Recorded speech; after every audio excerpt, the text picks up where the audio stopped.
gente, tudo bem? Seja muito bem-vindo no RamaCast, o podcast da comunidade Ramá de Xerém. É um grande prazer estar com você aqui.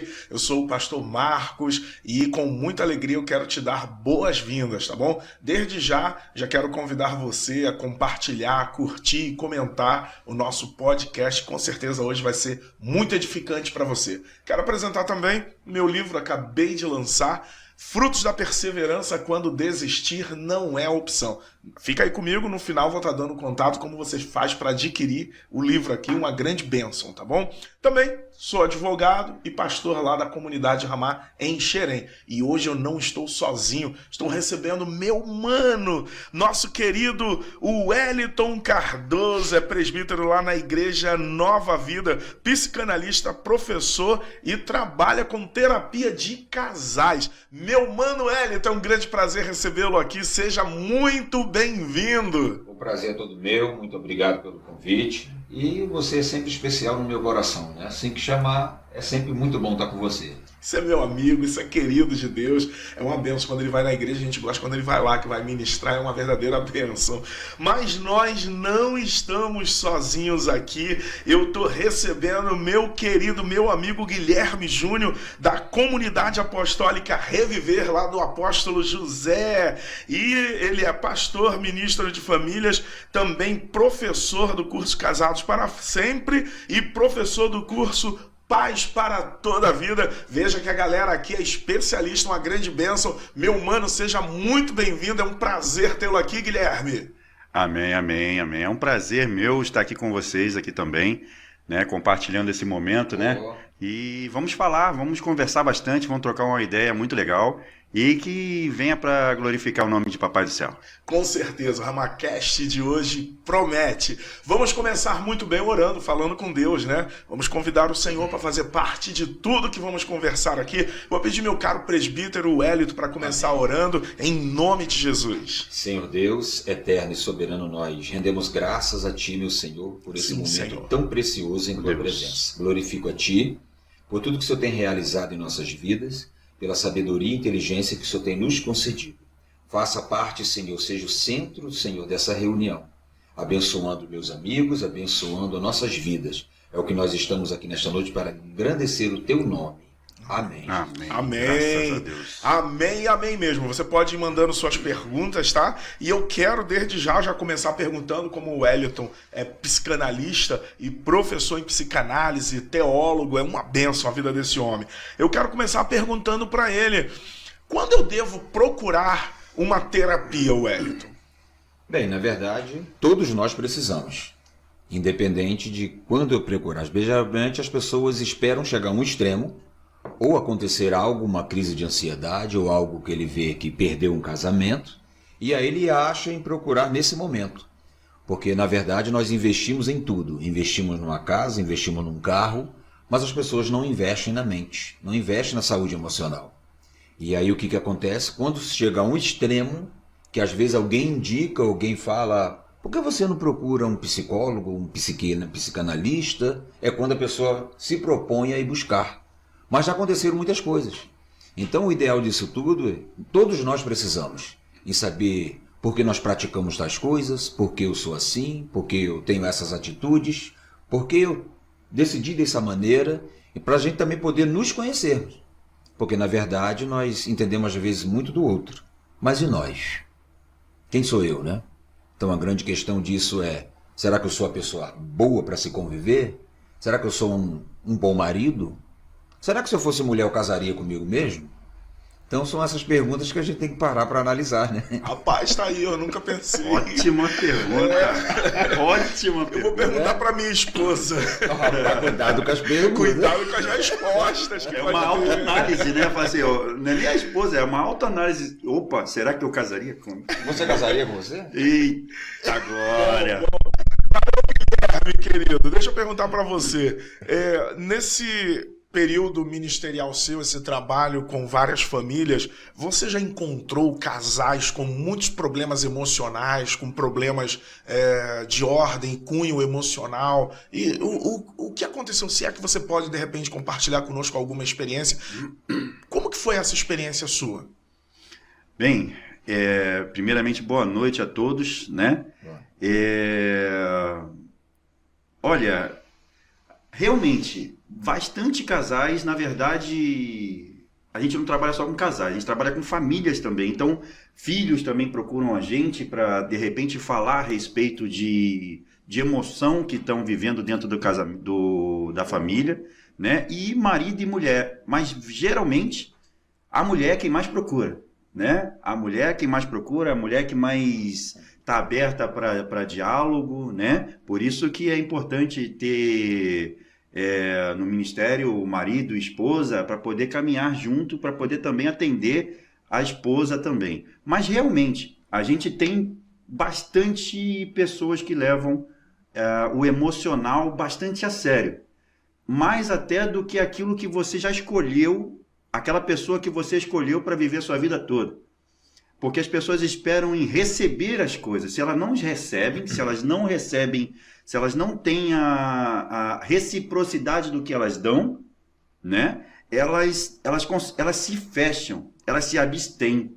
E no que se abstém, tem uma dificuldade muito grande de reconhecer o seu sentimento. Acha sempre que o sentimento é do próximo, é o outro que tem que conseguir consertar os seus problemas, né? Então, é bem complicado, bem tênue, mas vamos conversar bastante sobre isso para poder a gente discernir devagarzinho. Perfeito. Varão Wellington, como que você trata, e se é que você já encontrou essa situação, acredito que sim, pela sua experiência, os problemas de cunho emocional na família? Olha, tem muito. Essa questão emocional, geralmente os pais, quando levam os filhos para poder buscar um tratamento, uma ajuda, o problema que está nos filhos vem dos pais. Isso é fato. Não tem como fugir dessa regra. E esses problemas emocionais, o que acontece? Essa criação que vai ser dada a esse filho, ela vai explodir no casamento daquele filho. Esse é o grande dilema, que a falência daquele casamento começa em casa. Porque às vezes pais com muitos conflitos, lar com violência, né? Lar sem respeito, onde aquela criança, onde ela nasceu, onde ela está sendo desenvolvida, ela vai absorvendo toda aquela situação daquele ambiente onde ela vive. E aí o que acontece? Vai formando-se um caráter ali. E dependendo do tratamento dos pais com os filhos, quando usam palavras que você é burro, que você não sabe de nada, que você não presta para nada, aquilo tudo vai formando nessa parte da saúde emocional daquele ser, daquela criança, isso vai sendo montado. Uhum. E quando ela sai desse lar, ela sai com o psicológico destroçado. E isso quando não passa por um abuso, quando não é aliciado, que a gente também encontra isso por familiares, que tudo isso é de quem está perto, de quem está junto. E quando ela sai desse lar, ou seja, sai dessa bolha, vamos dizer assim, que ela vai para um relacionamento, que às vezes arruma um relacionamento rápido para sair disso, o que acontece? Explode lá. E aí os pastores hoje, os líderes, encontram essas dificuldades de lidar com os casais hoje, né? O nosso amigo aqui também sabe disso. Por quê? Porque já saiu de um lar assim. Um lar que às vezes ele tem um problema afetivo com o pai, Claro. Uma menina que tem um problema afetivo com o pai. O pai é presente, mas é ausente. Ele não tem tempo. Só que quando ela sai dali com a falta desse pai, ela vai para um casamento inconscientemente buscando um pai no marido. E aí ela não encontra esse pai no marido porque ele não tem um pai para dar para ela. E aí o que acontece com isso? Tudo aquilo que ele faz não está bom. Tudo aquilo que ele vai fazer não está bom. Porque inconscientemente ela está buscando um pai, mas ela tem um marido. Perfeito. E vice-versa, a mulher ou o homem também, quando ele vem e sai dessa casa buscando uma mãe. E o pior é quando dá casa os dois juntos. Um busca uma mãe e ela busca o pai. Aí é que forma toda essa situação e não chega a um denominador comum. Você sabe que no início do meu casamento, na verdade, no início do meu relacionamento, nós éramos apenas namorados e a minha sogra, ela dizia assim, isso vai acabar logo, é um namorico. E aquilo causava um transtorno muito grande, um desconforto muito grande. Então, eu acabei indo fazer uma terapia e fui conversar com o psicólogo um pouco. Uhum. E ela disse assim, Senhor Marcos, para analisar o seguinte, só vive elas duas. A menina trabalha, traz o alimento para dentro de casa, cuida dela, acabou ocupando um lugar do marido, do provedor. Sim. E agora você começa a se relacionar com ela. A mãe não está olhando para você como uma figura amistosa dentro do lar. Você é uma figura conflituosa, porque vai tirar o provedor do lar. Não é a filha que está saindo do lar para a mãe. O que está saindo do lar é exatamente aquela figura do provedor. E isso vai te trazer muitos transtornos. Se você conseguir transmitir para ela confiança e de que você, junto com ela, vai cuidar da mãe, seu relacionamento será pacífico. E aí eu comecei a me unir à minha esposa, que naquela ocasião era minha noiva, para ajudar a mãe, e os problemas foram solucionados.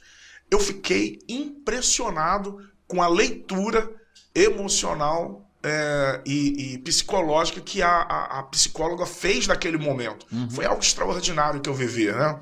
Agora, Varão Guilherme, como tratar um casal que está em conflito? Porque sabemos que de fundo tem os problemas emocionais, mas também tem os problemas espirituais. E nós somos pastores. Acredito que boa parte das igrejas, ou a maioria, os casais enfrentam e passam por esses percalços, esses caminhos de desavenças emocionais. Quando chega um casal, como tratar esse casal? Como recebê-los na igreja? A gente, às vezes, faz o apelo, a pessoa se converte, vem à frente, mas eu não vejo, pelo menos eu não conheço, um trabalho que seja feito ali já no início, na chegada dos casais na igreja, para conhecer os problemas que aqueles casais possuem para serem tratados. Como fazer nessa chegada? Bem, primeiro, nenhum de nós pode obrigar ninguém a fazer nada. Isso tem que ser de cunho livre e espontâneo, né? Porque o que acontece? Quando a gente vai perguntar alguma coisa para alguém, quando a gente vai perguntar para algum casal, sempre está tudo bem. Sempre está tudo bem. E aí daqui a pouco, quando você vai parar para analisar, quando você vai parar para poder viver um pouco mais próximo, você começa a ver que surgiram alguns zum daqui, zum dali, e insatisfação daqui, insatisfação dali. Nas igrejas, todos, dentre líderes, pastores, membresia, né? Todos eles têm algum tipo de problema familiar. Só que não conseguem fazer aquilo que mais é necessário para poder acontecer. O reconhecimento. Tá? Primeira coisa que tem que acontecer, eles têm que reconhecer um problema. Para você ir para um psicólogo, para um terapeuta, para você chegar ao ponto de ir, você tem que reconhecer. E na grande maioria das vezes, somente reconhece. Por que que no âmbito espiritual é importante mesmo esse indo buscar? Porque aí esse vai buscar pessoas capacitadas para poder irem, né, que estudaram, vivenciaram, não digo nem muito estudo, mas de repente muita vivência, para poder mostrar e dizer para essas pessoas que estão passando por esse tipo de problema, familiar, casamento ou também de família, né, passar uma direção bem específica, porque é isso que todo mundo espera. Eu li uma vez na internet que estava muita coisa dizendo e falaram assim, olha, a Bíblia está lá, sempre esteve lá para poder ser lida, ser entendida, ser compreendida, mas ninguém quer pegar e ler para poder entender qual é o problema que está acontecendo e entender o problema, a solução para os seus problemas. Mas querem ouvir de alguém que leu, né? Não querem ter o trabalho de ler, mas querem ouvir de alguém que leu para poder dizer que está lá a solução para os problemas dela. Então, na grande maioria das vezes, os casais, como ele falou muito bem aqui, são eles que estragam os filhos. Por quê? Eu escuto muito isso da minha esposa. Ela chega assim e fala assim, olha, cuidado com o que você vai falar. Você deu o exemplo seu, vou citar um meu. Eu sempre escutei algumas palavras, né, da minha família, toda a minha família tem descendência árabe, então todas as pessoas da minha família falavam a respeito de algumas palavras, né? Não só negativas, mas positivas também. E eu fiquei com aquilo na cabeça, achava que aquilo era importante para mim, né? Aquilo era importante para mim. Então o que acontece? Naquele determinado momento eu observei que não dava. E eu estava trazendo exatamente aquilo que eu aprendi dentro da minha casa para dentro da minha família. Quando eu não poderia fazer isso? Qual é a primeira coisa que na Bíblia eu levo as pessoas a lerem?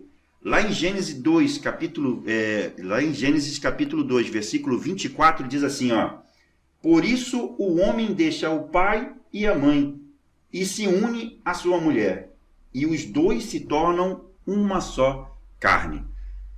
E aí a gente começa a explicar, porque olha só, o que é uma só carne? Uma só carne é você ter a obrigação de deixar todo aquela responsabilidade com a sua família, né, com pai e com mãe, que aquele que não conseguir deixar pai e mãe, né, que eu digo a cobertura de pai e mãe, não vai conseguir ter um casamento adequado, um casamento próspero. Porque para ter um casamento próspero, você tem que se doar para o seu cônjuge. Você tem que se doar totalmente para o seu cônjuge. Sim, agora essa situação fática é real, né, o que o Barão Guilherme está trazendo aqui, mas eu pergunto, Hélito, como sugerir para um casal que eles devem fazer uma terapia? Porque eu rodo muito, e eu vejo que hoje os pastores tudo dizem, vamos orar. Inclusive a gente já teve até conversas anteriores a respeito disso. Vamos orar. Como sugerir para um casal que eles precisam passar por uma terapia? Então, ó, já pegando a carona do que ele já vem trazendo, bem interessante, que a Bíblia diz, né? Deixará o pai e a mãe para você viver a sua família. Só que o interessante é que no nosso inconsciente nós carregamos o pai e a mãe. Você está deixando o físico. Totalmente. Mas e o psicológico, né? No emocional, no nosso inconsciente, a gente repete. Se você conhecer a mãe da sua esposa ou o pai, você vai dizer assim, poxa, você está igual ao teu pai. Ou vice-versa, vai dizer assim, poxa, você está igual sua mãe, hein? Então, ali é o deixar físico. Mas e esse deixar emocional que a gente carrega, que a gente chama de repetição? A gente também tem que deixar isso lá. Porque se eu repito minha mãe e se eu estou repetindo meu pai, eu estou aonde? Quem sou eu? Eu tenho que escrever minha história com a minha esposa. Não é assim? Se eu sou uma repetição, o Hélito está onde? Eu preciso sair, ver quem eu sou e eu escrever minha história. Porque senão, tudo aquilo que aconteceu com meu pai e com a minha mãe, eu vou estar repetindo. Ou seja, eu estou pegando uma cópia e passando para frente, mas agora eu tenho que escrever a minha história. Aí você perguntou, quando que o casal deve buscar? Sempre. Porque uma coisa que eu vejo nas igrejas que não prepara os jovens para o casamento. Que às vezes eu pergunto no encontro de casais, no encontro de homens, eu pergunto, o que é casamento para você? Será que casamento é o quê? É o momento que a psicanálise vai dizer que tem a fantasia e o real. Você fantasia antes de casar. Quando você casa lá dentro, você vê o real. Qual é o real? Que o casamento ele traz muitas responsabilidades. Muitas questões que você tem que estar a par e você no controle. Você tem que estar resolvendo a coisa. Mas a grande questão, quando que deve buscar? Antes de casar. Esse preparo que hoje os líderes deveriam ter em preparar esses jovens para o casamento, para ele entender quais são as responsabilidades de um casamento. Constituir uma família. O que é família para você? É um aglomerado de pessoas dentro de uma casa? E como é que funciona essa questão de várias pessoas dentro de uma casa? Para as pessoas entenderem bem, porque nós nos preparamos para tudo. Para ser um advogado, para ser um professor, para ser um motorista. Mas por que a gente não se prepara para um casamento? Verdade. Não é algo para o resto da vida? E é uma coisa que me preocupa, porque se você for analisar direitinho, atualmente, dificilmente os pastores têm tempo para fazer gabinete. Então, como cuidar das famílias se não tem tempo de fazer gabinete? É um frenesi, é uma correria, é tudo no nanosegundo, é tudo para ontem. Isso vai acarretando muitos problemas, inclusive deixando que as pessoas venham com bagagens dos relacionamentos anteriores e isso prejudicando o relacionamento atual. Eu acho que foi você que disse uma frase aqui antes do início, que disse famílias doentes, igreja doente. Não é isso? Sim, sim. Aí eu pergunto, varão Guilherme, como ajudar uma pessoa que não está entendendo, está dentro do contexto da igreja, mas ela não está entendendo que ela está doente. Igual você disse, a gente pergunta, e aí, meu irmão, como você está? Ah, tá tudo bem. Tá tudo tranquilo. Só vitória, né? Só vitória. Aleluia. Tô orando, tô participando da oração na sexta, tô participando do culto, tô vindo em todas as reuniões, eu entrego meu dízimo e tal, tá tranquilo. Mas, na verdade, você sabe que não tá nada bem. Como ajudar uma pessoa dessa, Varão Guilherme?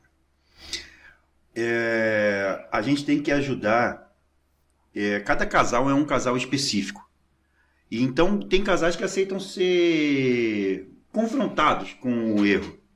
Tem casais que, se você começa a conversar e jogar um pouquinho só de palavra, já fala, ai, tá doendo, não quero mais, né? Então isso preocupa. Então há uma preocupação de como chegar nesse casal, há uma preocupação muito grande. E em princípio, a gente tem que não só levar palavras, é levar experiências, tá? Como que você consegue chegar num casal que precisa alcançar, que você sabe que precisa ser alcançado pela palavra de Deus ou pela psicologia, né, para poder chegar de alguma forma? Como que a gente vai conseguir? A gente vai ter que usar exemplos. A gente começa a conversar sobre exemplos, né? Então nós estamos falando daqui agora, a gente começa a falar sobre exemplos, né? A gente sabe que a pessoa está precisando de alguma coisa, a gente começa a usar exemplos de outros casos e a pessoa vai começando a se encaixar e vai começar falando para ela que ela tem solução para a vida dela, sem atacar diretamente a pessoa, sem falar diretamente para a pessoa, sem falar, olha, o seu casamento precisa ser ajudado, né? Você precisa de ajuda no seu casamento, procura um psicólogo, um psicoterapeuta, ou aí, sem atacar diretamente a frase. Porque existem muitas situações assim, Varão Guilherme. A pessoa nos procura, fala assim, olha, estou precisando de ajuda no contexto geral, como você disse, é a mulher, estou precisando de ajuda, só que não diz nada para o meu marido. A melhor forma é essa, dando exemplos? Olha, em princípio, quando acontece dessa forma que a esposa chega para o marido e começa a expor... Não, ela fala para o líder. Perdão. A esposa chega para o líder e o marido não sabe. Primeira coisa que a gente tem que falar com o marido, com a esposa, é o seguinte. Primeiro, é que o marido tem que saber, né? Mas se souber, vai dar ruim.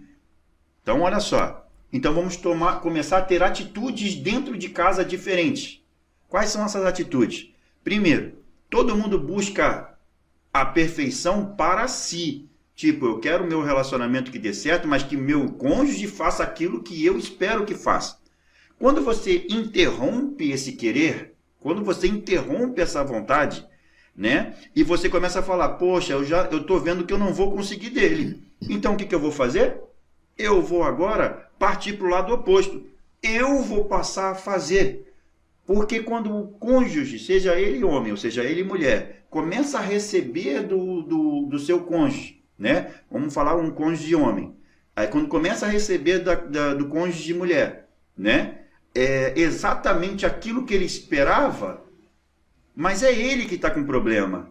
Aí ele vai chegar e falar assim, epa, a minha esposa está mudando. Aí o cônjuge começa a dar ouvido. Por isso que a gente tem que falar primeiro para o cônjuge que está se abrindo, conseguindo se abrir, que ele precisa ter atitudes diferentes.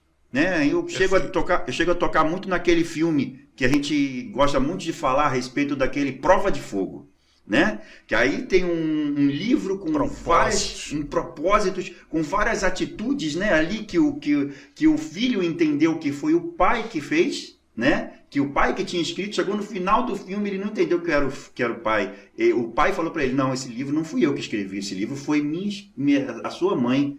E toda aquela pessoa que você estava falando que estava ruim lá, então que ele falou, caramba, quem abriu todo esse propósito aqui, quem abriu mão do seu eu foi a minha mãe, e eu pensava que ela que estava errada, né? E aí começa o filho a perceber na atitude do pai e da mãe o querer fazer valer a pena. Porque o que acontece com as quebras de maldição, usando muito o que o nosso amigo acabou de falar aqui... começaram a chegar as perguntas, eu tô aqui com as perguntas aqui na ponta da linha. O que tem aqui, as quebras de maldição, né? As quebras de maldição começam por aí. Primeiro, o cônjuge tem que entender, tem que ter um relacionamento mais abrangente com o seu cônjuge que precisa da mudança. Às vezes até ele mesmo precisa de mudança, mas só que ele está abrindo mão da mudança dele temporariamente para buscar a mudança do próximo.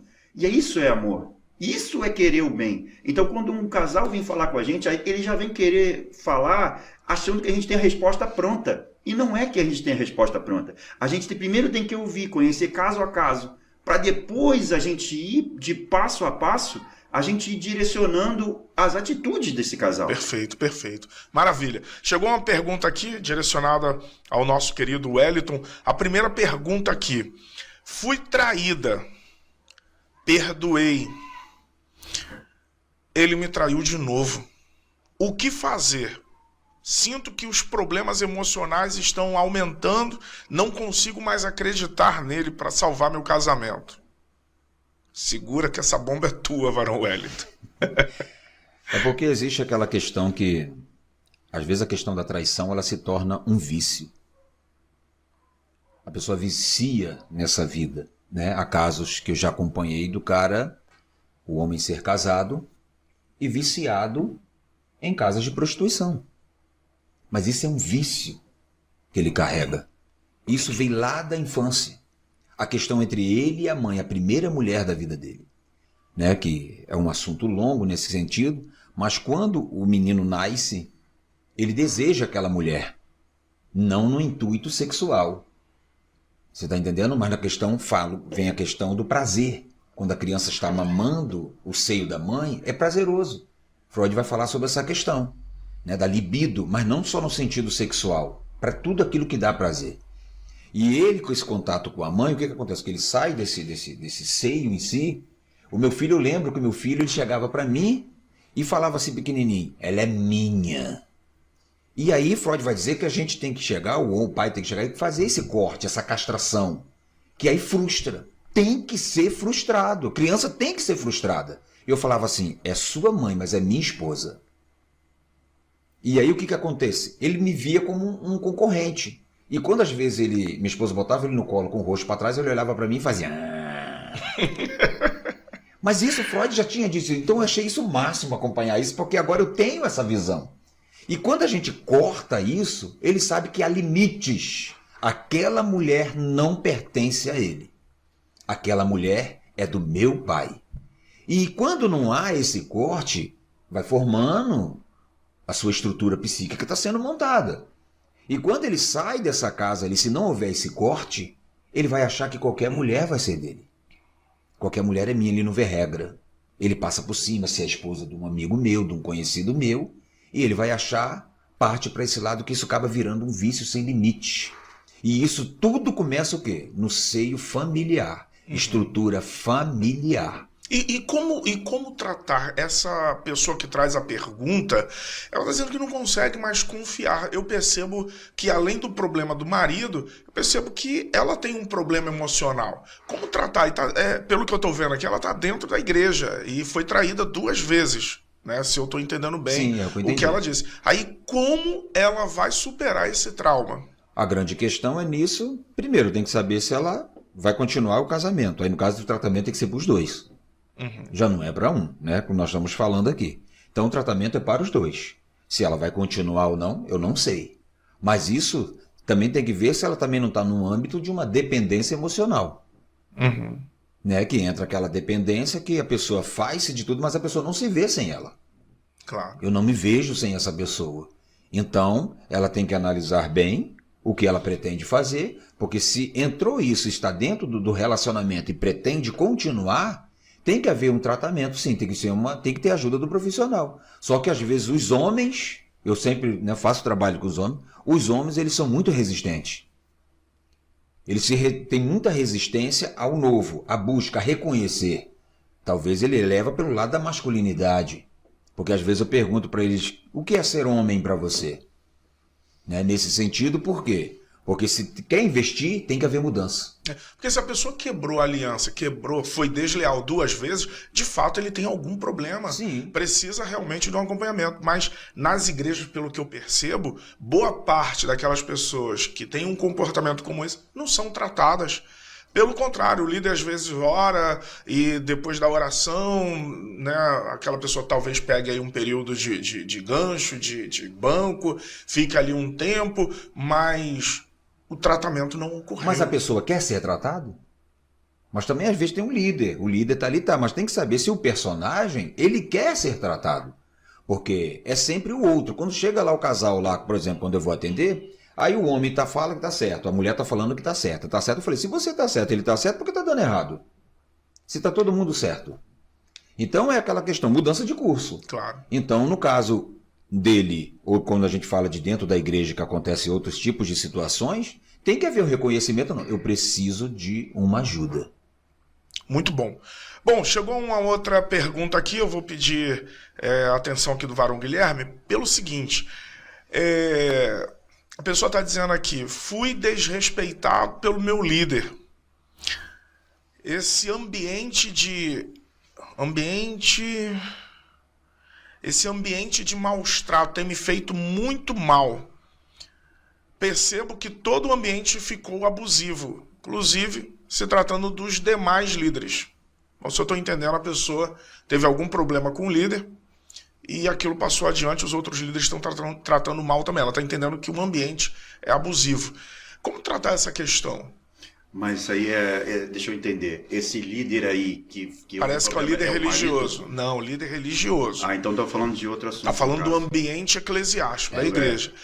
O líder dela parece que foi abusivo, os demais líderes acabaram sendo abusivos também e o ambiente ficou todo hostil, pelo que eu estou entendendo que ela disse aqui. Bem, isso infelizmente é comum de acontecer nas igrejas, né? Porque nem todo mundo pode aceitar, né? Tem uma conduta diferente para cada um, mas nesse caso ele agiu, se esse líder ele agiu de uma forma impensada, né? Mas como agir de uma forma desse tipo de forma? Você tem que caminhar com Deus, deixando de olhar para o homem, para a atitude de um homem, tá? Porque quando você é evangélico, quando você é cristão, não evangélico necessariamente, né? Pode ser de outras religiões, mas quando você é cristão, tá? Você absteve da sua vida, deixou a sua vida para viver uma vida que Deus esperava que você vivesse.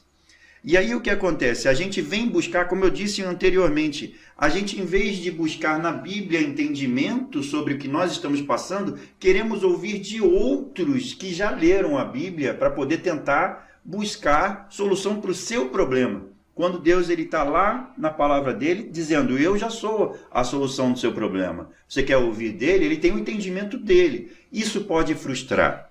Se frustrar, aí tem um problema muito sério, por causa que aí vira um problema que tem que ser resolvido muito pela psicanálise, que é o trauma. Se esse problema que aconteceu na igreja passou pelo âmbito do trauma, primeiro ela tem que procurar ajuda, tá? Primeiro tem que procurar ajuda, porque a ajuda, principalmente a ajuda, vai auxiliá-la ou auxiliá-lo, né? Ajuda no seio da igreja?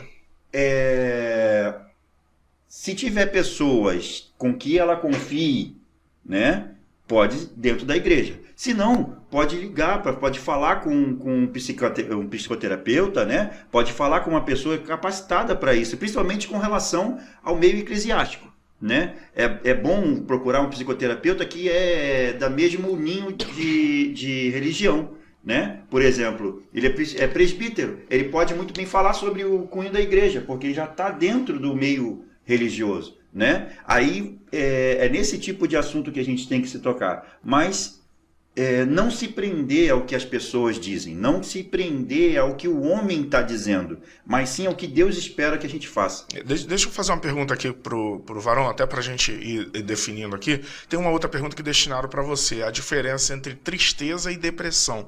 Tem uma senhora que fez uma pergunta aqui. Qual a diferença entre tristeza e depressão? Mas eu quero, antes de chegar nessa pergunta, dar um desdobramento aqui. Sim. Porque, pelo que eu estou entendendo, a pessoa continua falando aqui e ela está dizendo o seguinte assim, olha, os abusos espirituais continuam. deixam várias pessoas frustradas que se diziam ser evangélicas, hoje não querem mais nem ouvir de igreja. Porque os líderes, o líder religioso, tratou de assuntos pessoais de maneira pública, de púlpito, esgotou, aí está dizendo aqui, esgotou o assunto, não permitindo nem mesmo esclarecimento de alguns assuntos. Pelo que eu estou entendendo, ela teve algum problema, o assunto foi tratado de público, gerou mal-estar e não foi permitido que ela tivesse fala, e ela está chamando de líder abusivo. Como tratar essa questão dentro da situação, da vivência, a convivência eclesiástica, Varão Wellington? Eu dei uma palestra para uma empresa lá em Teresópolis semana retrasada, né? Aí você fala assim, o que tem a ver? Sobre relacionamento. As pessoas estão encontrando muita dificuldade hoje para se relacionar. No âmbito familiar, no âmbito da empresa, dentro de uma igreja. Juntou pessoas, está dando problema. Mas aí no caso desse líder que ela está dizendo, a pergunta é, como é que está o psicológico desse líder? O que está passando, o que está acontecendo na vida dele? Porque também, por um outro lado, a liderança, né? Não estou fazendo uma defesa, mas são muitos problemas, muitas dificuldades dentro das igrejas, né? Lidar com tantos problemas, com tantas famílias, tantos casais, e fora a casa dele. Como que está o psicológico dele? Porque o líder também, ele também tem que buscar uma ajuda terapêutica. Porque recebe tantas coisas, e o que ele faz com isso tudo? Então, o que acontece? Nós passamos aí um período que estava tendo vários suicídios de líderes.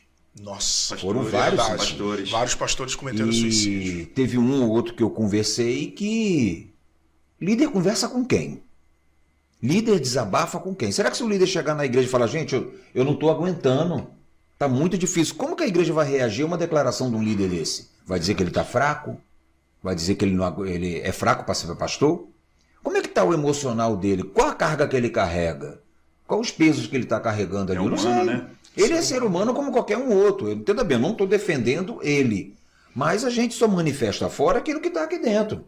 Pensamentos e sentimentos vai gerar comportamentos, né? Então, nesse sentido, como é que ele está? Eu não sei como é que ele está, né? Mas cabe a ele fazer isso, justificar isso? Não estou justificando isso dele. Está errado? Está errado. Mas hoje as pessoas estão encontrando muitas dificuldades em se relacionar. E tem vários líderes, alguns líderes já passaram por ali comigo e com a minha esposa. Poxa, problema de câncer, é muito problema, muito estresse, cortisol no organismo direto. Homens com depressão, com síndrome de pânico, crise de ansiedade, são seres humanos como qualquer um outro. Só que ele vai conversar com quem? Com quem que ele desabafa? Aí às vezes ele pode falar com um, às vezes ele não quer procurar um terapeuta, uma ajuda, porque ele vai dizer assim, como é que eu vou me desabafar com uma pessoa que está mais baixa que eu? Então, com quem que ele vai falar? De repente... Está na hierarquia. É isso, de repente, a esposa dele também, de repente, não seja uma pessoa que ele possa desabafar aquilo tudo. E aí ele fica sozinho. O líder, a maioria, é sozinho. Ele não tem ninguém. Ele não tem com quem falar, não tem com quem desabafar. E aí o que acontece? Quando você não fala, o corpo fala. Aí o corpo começa a falar. Aí é problema cardíaco, é colesterol. Já tem alguns líderes que eu fui pregar em algumas igrejas que Deus mandou perguntar, você está se cuidando? 3 dias depois o cara estava internado no CTI. De tantos problemas. Isso é forte. Teve um outro que me convidou para eu pregar na igreja dele, ele me deu um tema. Chegou lá, Deus mandou trocar a instrução de Paulo a Timóteo. Cuida de ti mesmo, para que vai bem você. Meu Deus. E quando eu cheguei lá, Deus mandou pergunta para ele, perguntei, pastor, tu tá se cuidando? Tô. Quando terminou o culto, ele falou, varão, passei mal, fui fazer os exames, tá tudo ruim em mim. É Deus dando aquele alerta. Né? Exortando. Então tem homens aí que tá infartando por causa dessas situações. Olha, chegou uma outra pergunta, já é uma outra pessoa aqui, eu vou destinar, depois você vai responder aqui, tá? A próxima vai ser para ti, a diferença de tristeza e depressão. Posso só fazer um comentário sobre isso? Claro. É que ele falou a respeito de líderes, e eu preciso tocar a respeito de líderes. Quando se fala, ele falou muito bem colocado a respeito de liderança, que às vezes a liderança se encontra sozinha. E eu vou dizer para você uma coisa, existem pessoas que querendo ajudar, e às vezes ele não consegue se abrir. O líder, às vezes, também não consegue se abrir. né? Porque às vezes não consegue confiar num próximo, não consegue, sei lá, ter Tá certeza. vendo a importância da conexão, do né? café? Conexão do café. De fazer amizades com outros pastores, café de bater um pastores. papo, tá vendo? Isso. Então o que acontece? É isso que nós estamos tentando fazer lá, para poder tentar conectar os pastores, dizendo, você não está sozinho. Você não está sozinho, você está passando por dificuldade. Já teve pessoas que vieram para mim e falaram assim, poxa, caramba, sabe há quanto tempo que eu não converso com alguém sobre a minha família? E aí falou sobre essa mulher que está passando por esse problema lá na igreja, passando por esse problema, esse detalhe que ele acabou de falar. Muitas das vezes, às vezes pode até ser família. Às vezes a cobrança, o nosso primeiro ministério é a nossa casa. Então, passando por isso, tem muitas pessoas que começam a fazer ao contrário, usam o ministério da igreja para ser em primeiro, quando deixam de lado o seu primeiro ministério, que é a sua família. Por isso que filhos crescem frustrados, Exatamente. Não amam a igreja, não amam o ministério, porque o exemplo do pai, que é aquela repetição, não foi positivo. Exatamente. E pega repúdio pela igreja. Aí eu vou dar um exemplo. Aí, continuando esse exemplo, então quando o pastor ele se vê sem condições de falar com alguém, recebendo muitos problemas na igreja para poder resolver, e chega em casa e ele não consegue, e ele vê nos filhos uma insatisfação, na esposa vê uma insatisfação, chega no trabalho vê uma insatisfação, chega em qualquer outro lugar vê insatisfação, tem algum momento que essa bomba estoura. E muitas dessas vezes é o que você falou muito bem, você fala aquilo que tem dentro. A boca só fala aquilo que o coração está repleto. Se o coração está repleto de dor, ele vai falar. A Bíblia diz isso, né? A boca fala do que o coração está cheio. Exato. Então ele só vai falar no momento em que a boca dele estiver abrindo. Porque ele está falando, né? Ele está dando o espaço dele para poder falar. Eu ia aí por questão lógica. Você ia ou já riu? Desculpa. É que ele falou engraçado. Ele falou assim, a pessoa só fala quando abre a boca. Não, sim, mas porque tem muitas formas de falar, pastor. Tem muitas formas de falar. Tem esposa que fala com o olho. Tem mãe que só fala com o olhar. A pessoa tem uma expressão corporal Sim. que se manifesta, seja reprovando ou aprovando. Às vezes o marido está falando e a expressão corporal da mulher... E quer ver outra coisa? Quem está ligado com o seu líder, sabe quando o líder está passando dificuldade? Só nele está ministrando no púlpito. Por isso que eu estou falando, às vezes, ele falar com a boca, que eu digo, é você se expressar com as palavras verdadeiras. As coisas mesmo que está acontecendo. Você não consegue mais dimensionar o que é o certo, o que é o errado. E você começa a botar para fora. E aí, muitas pessoas, eu costumo observar os líderes, e algumas pessoas, a gente consegue observar que eles estão passando dificuldade ministrando. Aí eu falo, meu Deus... Deixa eu trazer aqui, porque esse assunto não tem fim. Não tem fim.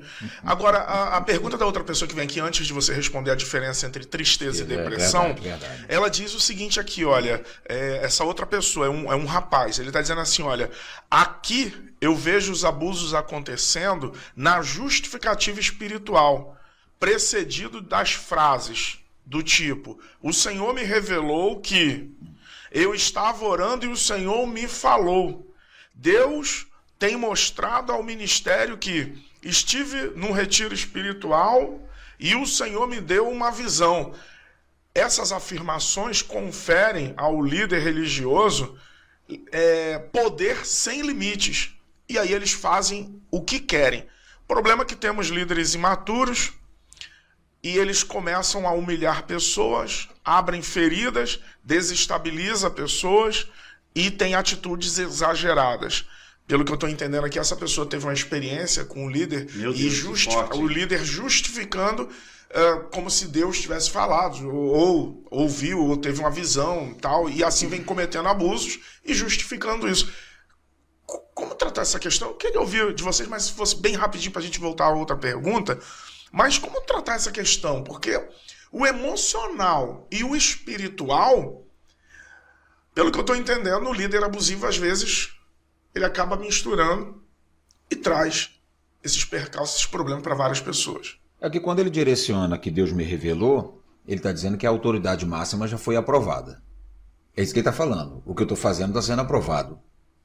E aí ele joga para Deus, né? Então a grande questão disso tudo é, a pessoa só está revelando aquilo que ele realmente é. Jesus ele deu um exemplo que a gente conhece a árvore pelo fruto. O homem não é o que fala, o homem é aquilo que ele faz, né? Que é uma distância muito grande entre falar e fazer. Então a gente sempre olha para o que a pessoa está fazendo e não o que ela diz. Então se as atitudes desse líder é essa pessoa que ele é. Não tem outra pessoa ali. Entendeu? E há estruturas psíquicas que ela não tem mudança. Por exemplo, a narcísica, não há mudança numa estrutura psíquica narcísica, não há mudança. O líder, se for um líder narcísico, ele sempre vai querer ser do jeito dele, da maneira dele, na hora dele, voltado para ele, e tem que ser tudo para ele. E isso tem mudança? Não, não tem mudança ali. Entendeu? Então são essas questões que ele observou isso. Bem, mas ele, na quase quando ele diz isso, ele está buscando uma autoridade máxima. Olha, o dono da obra está dizendo que é assim, e é assim que eu executo. Ou seja, não tem como ninguém questionar. Mas a questão é, mas é assim mesmo que tem que ser? Será que eu tenho que ficar aqui passando por isso? Entendeu? Então são questões que a pessoa, eu tenho que ficar passando por isso? Será que não é carne? Exatamente. Então são essas questões que a pessoa ela tem que entender, porque Jesus ele sempre respeitou todo mundo. Jesus foi o maior exemplo que nós já tivemos. Se o líder não se encaixa em Jesus, ele vai se encaixar em quem? Perfeito. Muito bom. Varão Guilherme, como você vê essa questão? Bem, a militância do espírito contra a carne é diária, né? É diária. Então, e a palavra diz que o espírito testifica a outro espírito. Então, quando você recebe uma palavra como essa, que muito forte, muito direcional, né? Impactante, no qual, pelo que eu pude perceber, a pessoa foi algo que foi exposto e ficou muito mal visto pela igreja, pelo que eu estou percebendo aqui, né? Se ficou muito mal visto pela igreja, eu acredito que esse tipo de revelação tem que ser chamado num gabinete, tem que ser falado, porque às vezes, muitas das vezes, as pessoas, a gente quer ajudar as pessoas. E o que acontece é as pessoas não gostam de... Já viu aquela frase? O que acontece em casa, eu gosto que fique em casa. Não quero falar... A gente fala isso com os filhos, né? O que acontece em casa, fica em casa. Né? E aí quando a gente recebe uma revelação de alguém... Vou dar um exemplo do que aconteceu comigo há uns 2 anos atrás. Revelação bombástica. A pessoa não sabia quem eu era, a pessoa não sabia nada. De repente, num culto, chegou lá e começou a fazer a revelação. E aí eu virei... Olha o que aconteceu. Ela virou, essa mulher revelou para mim que havia uma separação entre eu e minha esposa, né? Olhando para eu e minha esposa, tinha separação. Ela via separação em mim e minha esposa. Aí ela começou a falar os motivos. Quando ela foi falar os motivos, era um casal que a gente estava tratando. Então ela não estava vendo separação minha. A gente tem que ter discernimento do que Deus vai revelar. Né? A gente tem que ter discernimento. Sim. Porque às vezes Deus quer revelar algo sobre alguma coisa e você está pensando que é para você. Às vezes Deus revela para você algo de alguma pessoa que você está tratando, está ajudando, ou tem que ajudar. No meu caso, quando eu olhei, quando essa ministra terminou de fazer a revelação para a minha vida, simplesmente eu olhei e falei, caramba, é tudo aquilo que eu precisava ouvir, mas é o que eu estou vivendo para aquele casal. É a resposta que eu precisava para aquele casal. Aí eu cheguei para a ministra e falei assim, olha, você foi muito usada por Deus, porque nós somos ministros de casais, nós estamos tratando de um casal, que assim, e você foi usada por Deus. Ela, nossa, eu pensei que fosse separação de vocês, eu já estava ficando... Eu falei assim, não, graças a Deus não, mas tudo o que você falou é a resposta que eu precisava ouvir para ajudar um casal. Meu Deus. Bom, qual a diferença, Varão Wellington, entre tristeza e depressão? A tristeza, isso não é difícil de entender, né? Que a tristeza, ela é momentânea. Uma pessoa te decepciona, você fica triste. Você não alcança determinado pensamento, você fica triste, né? Mas a depressão, ela chega tirando tudo de você. Tira seu ânimo, tira sua alegria, tira o seu prazer de viver. Você não quer sair de um quarto, você não quer comer, você não quer tomar banho, você não quer... Tem gente que não quer nem ir no banheiro urinar. Ele Essa é urina a na tristeza. roupa. Essa é a depressão. Essa é a depressão. Isso, porque a tristeza, você me ofende, eu fico triste contigo. Mas vai passar um tempo que vai dissolvendo, aquilo passa. A tristeza é mais rasa, então. E não tem nem comparação. Agora, a depressão é uma tristeza profunda. Porque chegar ao ponto de paralisar uma pessoa que você não quer tomar banho, você não quer nem no banheiro urinar. Tem gente que urina na roupa porque não quer ir no banheiro urinar. Porque nem isso ela quer fazer. Eu ouvi dizer que a ansiedade é o excesso de desejo. A depressão é a ausência de desejo. E excesso de passado. Ansiedade é excesso de futuro. Excesso de futuro. Depressão é excesso de passado. Estresse é o excesso do presente. Então, o que acontece? Então, a pessoa, quando ela chega nesse nível de depressão, ela não penteia cabelo, ela não escova dente. Acabou a vida para ela, parou. Ela quer morrer. Mano, olha o que acabou de chegar aqui. Eu tô até com receio de falar, mas eu vou falar. Chegou, eu tenho que falar. Os líderes abusadores, Nossa. no geral, eles embasam a autoridade espiritual na sua posição ou ofício, em vez de, no serviço do grupo, o seu estilo de liderança é autoritário. Uma outra pessoa colocou aqui, muitas vezes os líderes das igrejas abusivas, está dizendo já que não é mais o líder, é a igreja que é abusiva, diz uma coisa e faz outra. Suas palavras e ação jamais combinam. Eles manipulam, está dizendo que eles manipulam as pessoas através de sentimento de culpa, que aí é aquela questão narcisista que você falou aqui, por não crerem na espiritualidade, colocando fardos pesados sobre os seus ombros, sem jamais tentarem retirar esses fardos. Numa igreja abusiva, os fardos vão se tornando cada vez mais pesados. Uma outra pessoa colocou, os líderes abusivos se esforçam para aparentar piedade. Que coisa, hein? Sim. Aparentar piedade, né? Demonstrar ali piedade. Em geral, eles recusam qualquer crítica que possam colocá-los sob uma luz negativa. Uma outra pessoa colocou, os líderes abusivos colocam títulos honoríficos, aí usou aqui, ó, pastor, profeta, apóstolo, tomara que não esteja se referindo a gente, promovendo um sistema de classe e colocando eles mesmos no topo do mesmo. A comunicação não é direta. Não entendi. A comunicação não é direta. Seu discurso especialmente vazio e confuso quando tentam se defender. A pessoa fica, pelo que eu estou entendendo, ela está falando que fica perdida quando vai se defender. Não sabe embasar o líder abusivo. E tem um último comentário aqui.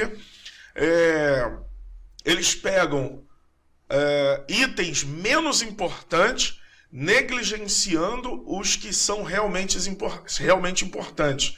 Tem consciência dos detalhes religiosos, enquanto negligenciam as agendas mais importantes. Devemos ter coragem de seguir o exemplo de Cristo e subverter o sistema. Eu acho que ele está querendo dizer mais ou menos no sentido assim, existe um sistema que está montado para poder essas pessoas surfarem nesse sistema, né? Bom, aí ele fala aqui algumas coisas de cobertura espiritual, mas aí já não vou trazer aqui porque não é próprio. Como lidar com essa questão, o Varão Guilherme? A pessoa está triste, a pessoa está meio depressiva. Será que a igreja acaba tendo responsabilidade quando não consegue tratar pessoas que chegam na igreja tristes ou depressivas? Porque, de fato, eu vi até um pastor, se eu não estiver equivocado agora, pastor... Nossa, não estou lembrando o nome dele aqui agora. Mas ele é da presbiteriana e ele fala uma palavra muito interessante. Elia Hernani Dias Lopes. Né? Talvez eu esteja equivocado, mas eu acho que foi ele que disse isso. Ele falou assim, uma pessoa tem problema de visão, aí faz o óculos, tal, vai no oftalmo e tal. Uma pessoa tem um problema de dor de cabeça, a depressão é uma enfermidade, uma patologia, e muitos a intitulam como demônio. Não, fulano está demoniado, foi o demônio que pegou ela.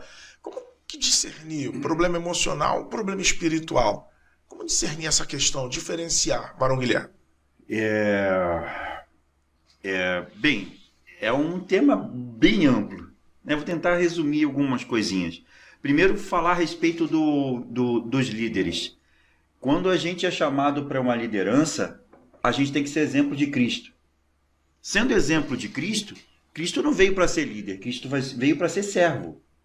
Ele de forma nenhuma falou, eu sou líder de vocês. Ele falou assim, não, eu vim para servir vocês.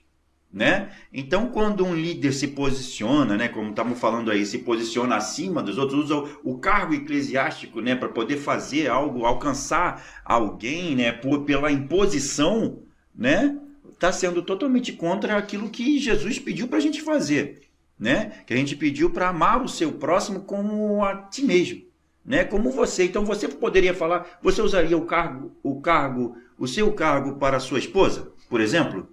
Né? Você usaria o seu cargo para sua esposa? Num casamento, não tem pastor, não tem presbítero, não tem diácono, não. É Guilherme, né? É Mônica, minha esposa, né? Assim, é o Guilherme da Mônica, a Mônica do Guilherme. Né? Então, é exatamente assim. Então, quer dizer, não tem cargo. Então, você vai falar o quê? Você vai falar... Não tem isso. Então, exatamente, é um servindo o outro. Então... para você diferenciar, para você tentar diferenciar alguma doença, né, que está no espírito, né, espiritual, e outra doença que é a depressão, no caso que é o tema dessa indagação agora, para você ver, você tem que... A Bíblia fala muito de testemunhas, né? Que você tem que conversar para poder você ter testemunhas daquilo que você está falando e daquilo que você está vivenciando. Porque as pessoas que estão de fora conseguem ter outra visão. Né? Se eu estou vivendo uma vida, me corrija se eu estou errado. Às vezes a pessoa é psicólogo, é psicoterapeuta, psicoterapeuta, é tudo. Né? Mas está vivendo uma vida com problemas. E aí essa mesma pessoa... também tem que procurar um psicólogo, um psicoterapeuta, certo ou não? Sim. Porque muitas das vezes ele sabe aonde vai alcançar. É igual o pastor, é igual o líder. Ele sabe pregar, ele sabe falar, ele sabe, mas de vez em quando você precisa ter uma outra pessoa para poder observar se realmente as suas atitudes estão te levando para o lugar correto. Né? É aquela ajuda, é aquele auxílio, é aquele braço que foi levantado por Arão e Ur, né? Por Moisés, eles tinham que vencer a guerra, mas ele tinha que saber com quem ele podia confiar. Então ele levou Arão e Ur. Quando Arão e Ur, Moisés não sabia, não foi Moisés que pediu para Arão e para Ur levantar o braço dele. Eles perceberam. Olha o que eu falei. Você consegue perceber no seu líder quando ele está com algum momento de... Ele falou, não, meu líder não pode demonstrar isso não, eu vou continuar levantando o braço dele, nós vamos vencer essa guerra. Foi exatamente isso que aconteceu. O problema emocional, o problema físico, né, de Moisés estava alcançando limites extremos, chegando ao ponto até de estafa da carne.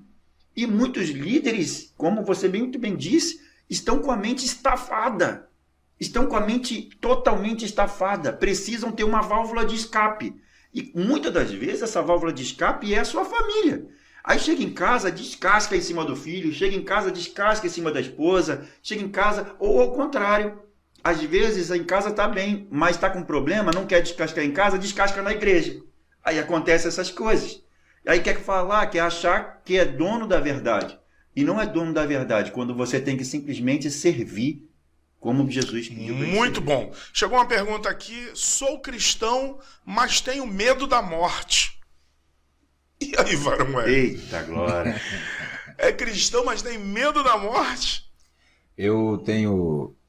Passa no consultório lá, por mim, pessoas com medo da velhice, pessoas com medo da morte. Né? Então, o medo em si, ele está se tornando mais evidente hoje. Né? Embora... os líderes autoritários usam medo. O medo você paralisa, né? O medo sobre essas questões. Agora, o servo de Deus com medo da morte, tem muitos. Estou com medo da velhice por causa do medo das doenças. Eu escuto uns dizerem no consultório, dizer assim, poxa, e se eu ficar com câncer sofrendo em cima de uma cama? Eu fico pensando nos sofrimentos que estão advindo. É pastores que estão sofrendo com câncer que eu conheço, que eu vejo, que eu vi, que eu acompanho. Então tá todo mundo sendo dominado pelo medo. Moro na comunidade, tenho medo do tiroteio. Medo. Não vou mais à igreja. Se eu vou pôr na rua... Medo do escuro. Isso. Então as pessoas estão com medo de tudo hoje. O medo ele vem tomando conta da humanidade de uma maneira assim avassaladora. Está sendo uma avalanche. Infelizmente está se tornando comum, né? Exato. Então medo de andar na rua, medo de eu ir ali na igreja e ter um tiroteio. Vejo 2 pessoas vindo na moto. Já tô com medo. Medo, assalto. Esse medo só não pode te dominar. Exatamente. Mas agora o Mário Sérgio Cortella diz uma coisa interessante. Ele fala assim, o medo é um mecanismo de defesa. É um mecanismo. Sim. Até certo ponto é interessante. Tá certo. Agora, esse medo excessivo pode ser uma demonstração de uma patologia. Sim. Até que ponto uma ele psicose. é bom, né? É isso aí. Uma psicose. Você falou a respeito de medo e... A pergunta que fica, me perdoe, eu estava nessa expectativa, como tratar essa questão do medo, por exemplo, cristão, medo da morte. Se talvez a morte seja uma ponte para o que a gente aguarda, o que a gente busca. Mas aí, no caso, essa questão do medo dele da morte, tem que entender o porquê desse medo. Porque no nosso inconsciente fica reservado coisas armazenadas que o nosso cérebro joga para lá, que sem a nossa autorização, o cérebro faz N coisas que nós não autorizamos, mas é um mecanismo de defesa, vai te prejudicar, então eu coloco para lá. Mas só que isso, com um determinado período da vida, vai ser manifesto. Qual período? Não sei. Mas aí, não sei se de repente ele passou por um período da morte do pai, de um avô, de uma mãe, de um primo, de um irmão, que aquilo marcou ele. Mas o cérebro fez esse recalque, que a gente chama assim na psicanálise, recalcou. Mas com um determinado período isso se manifesta. Então isso vai trazendo para as pessoas hoje essa insegurança e esse medo. Agora, ele só consegue isso em análise. Em pegar esse inconsciente, tornar consciente para ele poder entender o motivo do medo da morte. Porque o cristão em si, o cristão ele vive em função da morte. A morte do velho homem, a morte da velha criatura. Então tudo é em função de morte. A morte da cruz. A morte na cruz. A Bíblia ela é cheia de morte. Mas para o cristão, a morte não é o fim. Vocês são como ovelhas indo para o matador. Exatamente. Então, se você for ver, o cristão ele vive em função da morte. Muita coisa tem que morrer. Mas só que quando chega para nós, mas ele não fala que a gente vai morrer. Isso aqui só vai se passar. A eternidade é pra gente. Tem uma ilustração do que eles fazem, o Snoopy tá sentado assim no tipo um pier, né? Tá sentado e tem um outro personagem que tá do lado dele. Eu não sei se é o Cebolinha, não lembro. Mas... Charlie Brown, não? Charlie Brown, perfeito. Aí ele vira e fala assim, Snoopy, um dia nós vamos morrer. Aí o Snoopy vira pra ele, mas todos os outros não. Tipo, vamos aproveitar enquanto estamos vivos. Isso. Até que a morte venha, vamos viver. Mas você já parou para pensar se Lázaro tivesse ressuscitado hoje? Naquele tempo a mesma coisa. O homem sempre teve essa curiosidade com morte. O que vai acontecer quando sair daqui? Aí Lázaro foi ressuscitado. Tu imagine hoje toda a mídia correndo atrás dele. Como é que foi lá? O que você viu lá? Paparazzi, tudo foi lá. Ué, o corpo de Moisés houve briga, degladiou, né, entre demônios, brigou pelo corpo de Moisés. Sim, de Moisés. Por quê? Aquilo é um mistério que quem ficasse com o corpo seria, óbvio, se fosse hoje a notícia do século. Acho que a morte é um mistério que até certo ponto é até gostoso, né? Tu imagina a mídia do mundo toda atrás de Lázaro. Qual é a religião que fala a verdade sobre essa questão depois que morre? O que você viu lá? Como é que funciona lá? Qual a religião que é certa, que fala a verdade? Você encontrou quem quando morreu? Esses 3 dias que você passou lá? Varão Guilherme, tem uma pergunta aqui, mas você ia falar algo e eu interrompi, peço perdão, mas acho que foi pertinente. A pergunta aqui, olha, eu sou cristão, mas sinto muita raiva. Será que isso foi algum mecanismo, algum problema que eu passei no passado? Tá dirigindo a você, né? Mas, enfim. É o que foi perguntado sobre raiva, né? Não, qual foi a pergunta?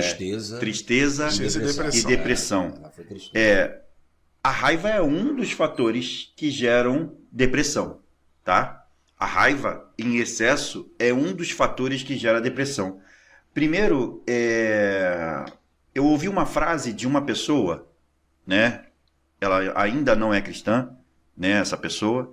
Ela falou assim para mim: Guilherme, eu sou uma pessoa triste 99% da minha vida e vivo pequenos momentos de felicidade. Isso é uma fala filosófica. Foi Nietzsche que falou isso? Aí eu virei e falei assim, falei assim, não sei quem foi que falou, mas sei que essa pessoa falou pra mim. É uma fala filosófica. Como que ela fala? A pessoa virou pra mim e falou isso. Aí eu virei e falei assim, gente, mas Que não falou existe assim, ó, felicidade. eu vivo 90% de tristeza, Isso é uma fala filosófica. tá? Eu vivo 90% de tristeza. Mas 10% eu vivo, né, de felicidade, ou 1%, e ela falou de felicidade, um negócio desse. E aí eu virei e falei assim, poxa, mas por quê? Porque eu não tenho prazer no que eu faço. Eu não tenho prazer, eu não gosto do meu trabalho. O meu marido que eu tenho, né, não faz as minhas vontades, né? Eu não vivo bem com meu marido. Meus filhos não ouvem o que eu digo. Eu falo para fazer X, diz Y. Eu vivo em casa, no trabalho, na igreja, triste. Mas em alguns momentos eu fico feliz. Eu vivo de pequenos flashes de felicidade. Aí eu virei e falei assim, meu Deus, que vida triste. Daqui a pouco, para pular da tristeza para uma depressão, é um pulo. Agora, Varão Guilherme, eu acho que eu não sei, e não vou afirmar isso, que existe uma atuação maligna, porque pode haver uma situação espiritual. Porém, nós vimos o caso de Jó ter desejado a própria morte. Né? Alguns personagens, o próprio Elias sentiu o desejo de morrer. Alguns personagens bíblicos, eles, de alguma forma, estavam num extremo da vida deles que sentiram o desejo de parar de existir, né? Então, até certo ponto, dependendo do que você está vivenciando, eu acho até que até certo ponto é natural esse desejo de desistência. Agora, a gente precisa ter cuidado, porque isso pode ser uma atuação maligna que leva uma pessoa a um suicídio, por exemplo, né? O Jó, ele falou disso. Ele amaldiçoou o dia do seu nascimento. Ele desejou a morte ali naqueles momentos. Então, eu acho que a gente precisa ter cautela, porque uma coisa é passar por problemas na vida, percalços, e ficar desgostoso. É dizer realmente, pô, minha vida está muito triste, eu vivo flashes de felicidade, até certo ponto. Então a gente tem que ter cuidado, porque uma vontade excessiva, e eu lembro de uma pessoa que eu tratei, ela dizia que queria morrer, tudo na vida estava dando errado, a esposa morreu, o filho abandonou, e ele vivia sozinho. Acabou que ele morreu, mas eu vi uma atuação maligna ali. O desejo de desistência dele não era algo natural por um problema, um percalço, que passaria. A tristeza não era tristeza. Ele entrou numa situação de depressão e ele acabou morrendo. Teve um que morreu sozinho em casa, teve outro que acabou cometendo o suicídio. Botou a corda na árvore e quando todo mundo chegou ele estava enforcado. Perde a razão. Então a gente precisa ter cautela, porque tá desgostoso, uma desventura, tá triste, uma situação, é até certo ponto natural, mas excessivamente não. Todos os dias, 90%. 90%? É brabo. Mano, você que tem uma família, tem uma esposa, tem um filho, todo dia eu fico olhando pro meu filho, que desejo de chegar e ver logo meu filho, aquele cheirinho, aquela risada, sabe? O chorinho, até o choro, fico acordado de madrugada, às 3 da manhã. É delicioso, são problemas que me fazem bem. Ver meu filho chorando, ela tá com vida, tá chorando, querendo comer, querendo que a gente limpe ele. O meu outro filho pedindo ajuda. Gente, é maravilhoso. A minha esposa e tal. Então, isso me dá vontade de viver e não de morrer. Então, cuidado, quando você ouve uma pessoa falando que quer morrer, quer desistir de viver, 90% de tristeza, isso pode ser uma depressão profunda. E por uma vida inteira, né? E por uma vida ela toda. Tá falando da não vida é um inteira. momento só. Não é um momento. Agora eu tô com pergunta aqui, tá, gente? Pergunta é a seguinte, mandando pra você, Varão Wellington. Como controlar as emoções? Eu tenho dificuldade de gerenciar minhas emoções. como conhecer as minhas emoções? As emoções da pessoa, para a gente poder gerenciar, primeiro a gente tem que se conhecer. Porque tudo aquilo que vem e eu não controlo, é porque eu não detectei. Então tem que saber gerenciar isso, é você saber de onde vem, o porquê disso. Mas isso vai depender de quem? De um profissional. Tem que ter a busca de um profissional. Como você falou aí da igreja, ele falou de um oftalmologista, procura um oftalmologista. Sim, se tem um problema, seja na igreja ou essa pessoa que mandou essa pergunta, tem que buscar ajuda. Porque nós achamos que essas questões emocionais nós conseguimos resolver sozinho. Não, nós não conseguimos resolver sozinho. Porque principalmente a compulsão. Compulsão é tudo aquilo que a gente não controla, a gente não detecta. Então são coisas que a gente precisa da ajuda de um profissional para entender da onde está vindo isso, onde isso foi originalizado, para a gente poder tomar parte desse controle e começar a administrar. Agora, fora disso, não tem como. Porque se eu perguntar de onde vem isso, ela vai dizer que não sabe. Você vai falar, como isso aí começou? Não, eu também não sei. Então, temos que ir lá no início, entender essa situação para poder administrarmos, senão não tem como. Igual eu vou falar dessa mulher, né? Ah, eu vivo com raiva. Poxa, por que a alma tão amargurada? Então vou buscar. Qual raiva? De onde veio essa raiva? Será que veio das frustrações, a falta de sonhos que não se realizaram? Desejos que ela não conseguiu, objetivo não conseguiu alcançar, sonho que ela não alcançou? Então são N fatores que vai trazer essa amargura. Agora, igual eu estou falando, tem que ter a ajuda de um profissional. A gente não consegue fazer sozinho. Não conseguimos. Vocês acham que falta nas igrejas profissionais e pessoas capacitadas dentro das vivências e experiência de vocês? Assim, ó, eu rodo muito, gente, muito. Eu sei. Me relaciono com muita gente. Rapaz. É por causa da profissão, por causa dos trabalhos, por causa da igreja. E comunicativo.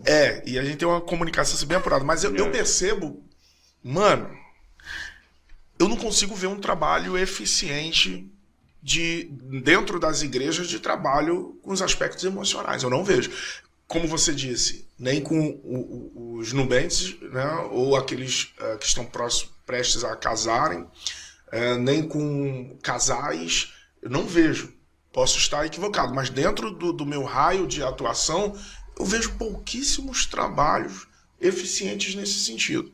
Qual é a experiência de vocês? Vocês veem os pastores preocupados com isso? Eu vejo muito isso daí, e eu falo com pastores por onde eu passo, no trabalho que eu fiz de homens agora semana passada. Eu vi que tem aquelas rodas de conversa, né? Então ali, muita coisa já foi quebrada no primeiro dia com aqueles homens ali. Você fez 2 vezes lá na igreja, né? Então, e aí o que acontece? Casa tratada é igreja tratada. Se você trata a casa ou trata a família, na igreja vai tudo muito bem. Porque não tem como separar isso na igreja sem uma bênção e a casa não. Então, o que vai manifestar na igreja é aquilo que já está em casa. Então, por um outro lado, eu vejo, de repente, alguns pastores, ter aquele profissional que já seja vinculado à igreja. Aquele lá dentro, ele já conhece as pessoas, não flui tanto. Mas tem um fora vinculado à igreja onde possa tratar os casais. E eu acho que a igreja deveria intensificar mais isso. Sobre os homens, separadamente, com as mulheres e depois com os casais. Mas as igrejas às vezes elaboram encontros de casais. É um negócio legal, onde tem uma janta, Sim, é legal. Mas precisa aprofundar essa questão. Um acompanhamento, né? Seja na questão emocional, sexual. Fazer desses homens, como eu procuro falar com esses homens, falo, mano, o que é sexo pra você, cara? O cara chega lá, só as mulheres reclamam o quê? Que o homem só bota a mão nela quando ele quer ter relação. O homem só procura, né? Usa o termo procura, quando ele está interessado. Mas aí o cara não beija, não abraça. Casais que não se beijam mais, não tem mais aquele beijo na boca, andam de não mãos tem. dadas. E é o que muito acontece, tá? Não tem mais isso. O homem que não elogia a mulher, que não cuida da mulher, não observa nada da mulher. Não lembra do aniversário. Não lembra de nada, não procura um lazer, um passeio, comemorar uma data de aniversário de casamento, uma pousada. Então aí depois ele vai esperar o quê daquilo ali? Aí as mulheres se sentem frustradas, porque daquele homem que ela espera, aquele homem que ela escolheu passar o resto da vida do lado daquele cara. E o cara fica lá, Quando vai falar na rua, escolhe as palavras. Dentro de casa, manda qualquer palavra. Né? Dentro de casa não se cuida, não se arrumam, né? Não zelam por essa questão sentimental. A mulher não fala que ama. Homem para falar que ama a mulher, misericórdia, é uma coisa de louco. E eu ainda passei a encontrar agora no consultório homens que amam, mas não sabem amar. Ele não sabe amar. Não sabe expressar esse sentimento. Aí ele quer fazer coisas. Tá errado fazer as coisas? Não tá errado. Mas ele quer mostrar o amor fazendo coisas. Mas a mulher, ela quer ouvir. A mulher, ela quer aquele beijo, um beijo no cangote. Tem lá as 5 linguagens do amor, né? É. Sim, eu acho que tem até mais de 5. Fala aquela frase que você falou em off. Aquela frase perfeita que você falou em off do... Se a gente... O quê? Eu mesmo... Eu falo pros homens, que às vezes os homens chegam lá, no encontro de homem, eu falo assim, mas se você fosse sua esposa, você casaria com você? Cara? Nossa, isso é forte. Eu né? não. Ele fala Você logo. casaria com você? Isso é forte, isso é forte. Eu falaria... Mário Guilherme, eu só casaria se tu tivesse mais cabelo. Nossa, forte. Então eu pergunto isso pros homens assim, eu falei, cara, ela quer ouvir elogio de você, ela quer ser chamada por você, é você que tem que estar lá, né? Eu lembro uma feita que uma vez eu fui buscar minha esposa, fiquei esperando no carro, passou um carro e buzinou. Aí eu falei, você viu aquele cara buzinou pra mim? Eu falei, sim, é sinal que ele tem bom gosto. Bom. Respeitosamente, a esposa dele é muito bonita. A gente. Olha, e é bênção. Eu gostei dessa. O cara buzinou, pô, ele tem bom gosto. Comigo não. Comigo já pararam. Quando queriam dar em cima da minha esposa, que eu tava perto de mão dada, falava assim, é pai dela, hein? É pai dela, hein? Eu falei, cara, por quê? Alto, né? Careca e tal. Aí o pessoal chegava assim, é pai dela, hein? É pai dela. Eu falei assim, pô... Mas então, nessa questão, os homens falham muito nessa... As mulheres reclamam que os homens são secos, são frios, não demonstram homem sentimento. Tem uma dificuldade de mostrar esse sentimento. E aí eu pergunto pra ele, isso aí é ser homem, isso aí? O que é ser homem pra vocês? É ser grosso, é ser frio? É ser ignorante? Então as mulheres partem para esse lado, o lado do romantismo. Essa questão do homem dar flor pra mulher. Tem homem que nunca deu uma flor pra esposa. Meu Deus. Então ele tá esperando o quê? O dia do enterro? Meu Deus. Né? Ele nem sabe se ele vai morrer primeiro também. Deixa eu perguntar pro Varão Guilherme aqui. Varão Guilherme, como tratar essa questão? Porque é uma situação recorrente. A bandeira aqui que o Wellington levantou é uma situação recorrente.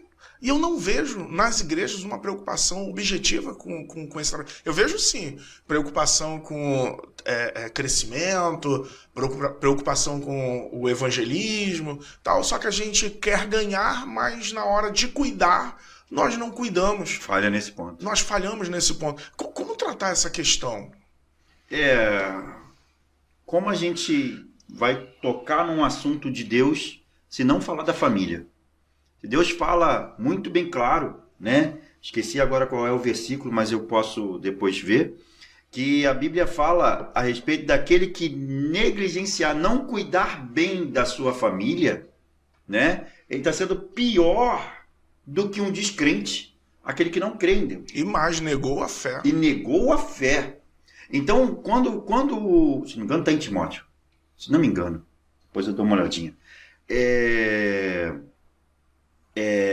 Então, se negou a fé, presta atenção, olha como tão profundo.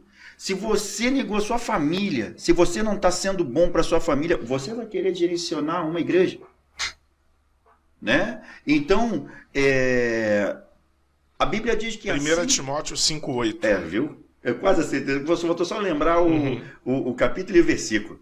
E aí diz assim, quando a gente vai direcionar algo de Deus, a palavra de Deus diz assim, assim na terra como no céu. Bem, então nós estamos afirmando que tem que ser igual o que é no céu, na terra. E a terra tem que ser o espelho do céu. Se nosso Deus nos trata como filho e nos ama tanto a ponto de dar o seu filho primogênito, único, a ponto de morrer pela minha vida e salvar a minha vida, é esse o relacionamento paterno que ele olha e fala, eu o amo tanto que eu preciso que ele entenda, que eu preciso que ele reconheça que eu o amo. e ele não pode esquecer desse amor. A maioria dos problemas de uma igreja é esquecer que Deus é Pai, gente. É Pai. Aquele que aceitar como Pai. Não é só aceitar como um Deus, aquele carrasco, aquele que vai só... quando era pequeno, eu escutava, Deus castiga, Deus castiga, Deus castiga, não faz isso porque Deus castiga. Aí queria me botar medo. E quando eu, numa necessidade de pai, eu não tive pai presente na minha vida, eu, numa necessidade de pai, fui buscar a Deus, né, trabalhando, né, fazendo uma obrinha na minha casa com o meu sogro. Eu escutei uma música dizendo a respeito de pai. E aí aquilo falou assim, olha, eu não vou duvidar do meu Senhor, que abre a porta e fecha a porta quando Ele quer. Ele não falhou e não vai falhar, porque esse Deus nunca vai falhar, porque Ele é Pai. Amém. Então, e quem fala assim, olha, se você confia, respondendo uma porção de perguntas aqui que foram ditas, se você confia no homem, o homem pode falhar. Se você confia num pastor, claro, nós temos que confiar, mas se você confia cegamente num pastor, o pastor pode falhar, pode ter momentos de falha, mas o Deus que se coloca como Pai na nossa vida, Ele não quer ser tratado só como Deus, Ele quer que você reconheça como Pai. E aí é um relacionamento paterno, é paternidade espiritual. E aí você começa a ver Deus como seu Pai. E aí a maioria dos seus problemas, quando você tem, a maioria das perguntas que acontecem quando as pessoas falam, o que eu faço quando alguém me machucou na igreja? O que eu faço quando alguém falou mal de mim? O que é o problema? Olha só, você tem um pai e ele te responde. Só que você tem que entender que ele é seu pai, ele não é só seu Deus. Então quando você tiver um problema, não tem ninguém para poder conversar, não tem ninguém para poder falar, tem sim. Tem sim. A palavra de Deus diz que aquele que entender que eu sou o caminho, a verdade e a vida, ninguém vai ao Pai se não for por mim. Existe um Deus que está ali para poder te orientar, Amém. Te mostrar o caminho. E ele fala assim, eu não sei quem que eu vou procurar, não tenho ninguém perto de mim. Se não tem ninguém perto de você, faz o seguinte, fecha a porta do teu quarto, vai lá. Se abre para ele, derrama para ele. Se tem um lugar que eu aprendi na rede de famílias, se tem um lugar que o demônio ele não tem acesso, é aquele que Deus falou, fecha a porta, que eu vou estar contigo. Amém. Deixa eu te falar uma coisa. Chegou uma outra pergunta aqui, a respeito do assunto anterior que o varão Wellington trouxe, quando estava falando de crianças, dessa formação, repetição e tal. Olha o que ele está dizendo aqui. A criação dos filhos engloba vários aspectos diferentes, dentre eles a saúde mental. Sim. A responsabilidade dos pais é em proporcionar um clima, um ambiente onde tem um clima de afeto, respeito e apoio. Sim. Isso facilita o desenvolvimento das relações e fortalece as habilidades emocionais da criança. É isso mesmo. Ele diz assim, finalizando, ele diz, é responsabilidade dos pais os ensinamentos e tratar da saúde emocional da família, porque traz muitos benefícios para os filhos. Sim. Responsabilidade primária dos pais. Porque o suprir o emocional dos filhos, cara, não se discute isso. Eu vejo isso hoje no meu filho, sobre essa questão dele ter segurança de quem ele é, da família que ele tem, da atenção que ele tem, o amor que ele tem, o carinho que ele tem, o apoio que ele tem e também a correção que ele tem. Limite já. Exato. Entendeu? Então são nessas questões. Eu estava esses dias no mercado com meu filho, pedindo lá um negócio de um queijo que a minha esposa pediu. Quando ele falou assim, pai, eu posso pegar isso aqui? Eu falei, não.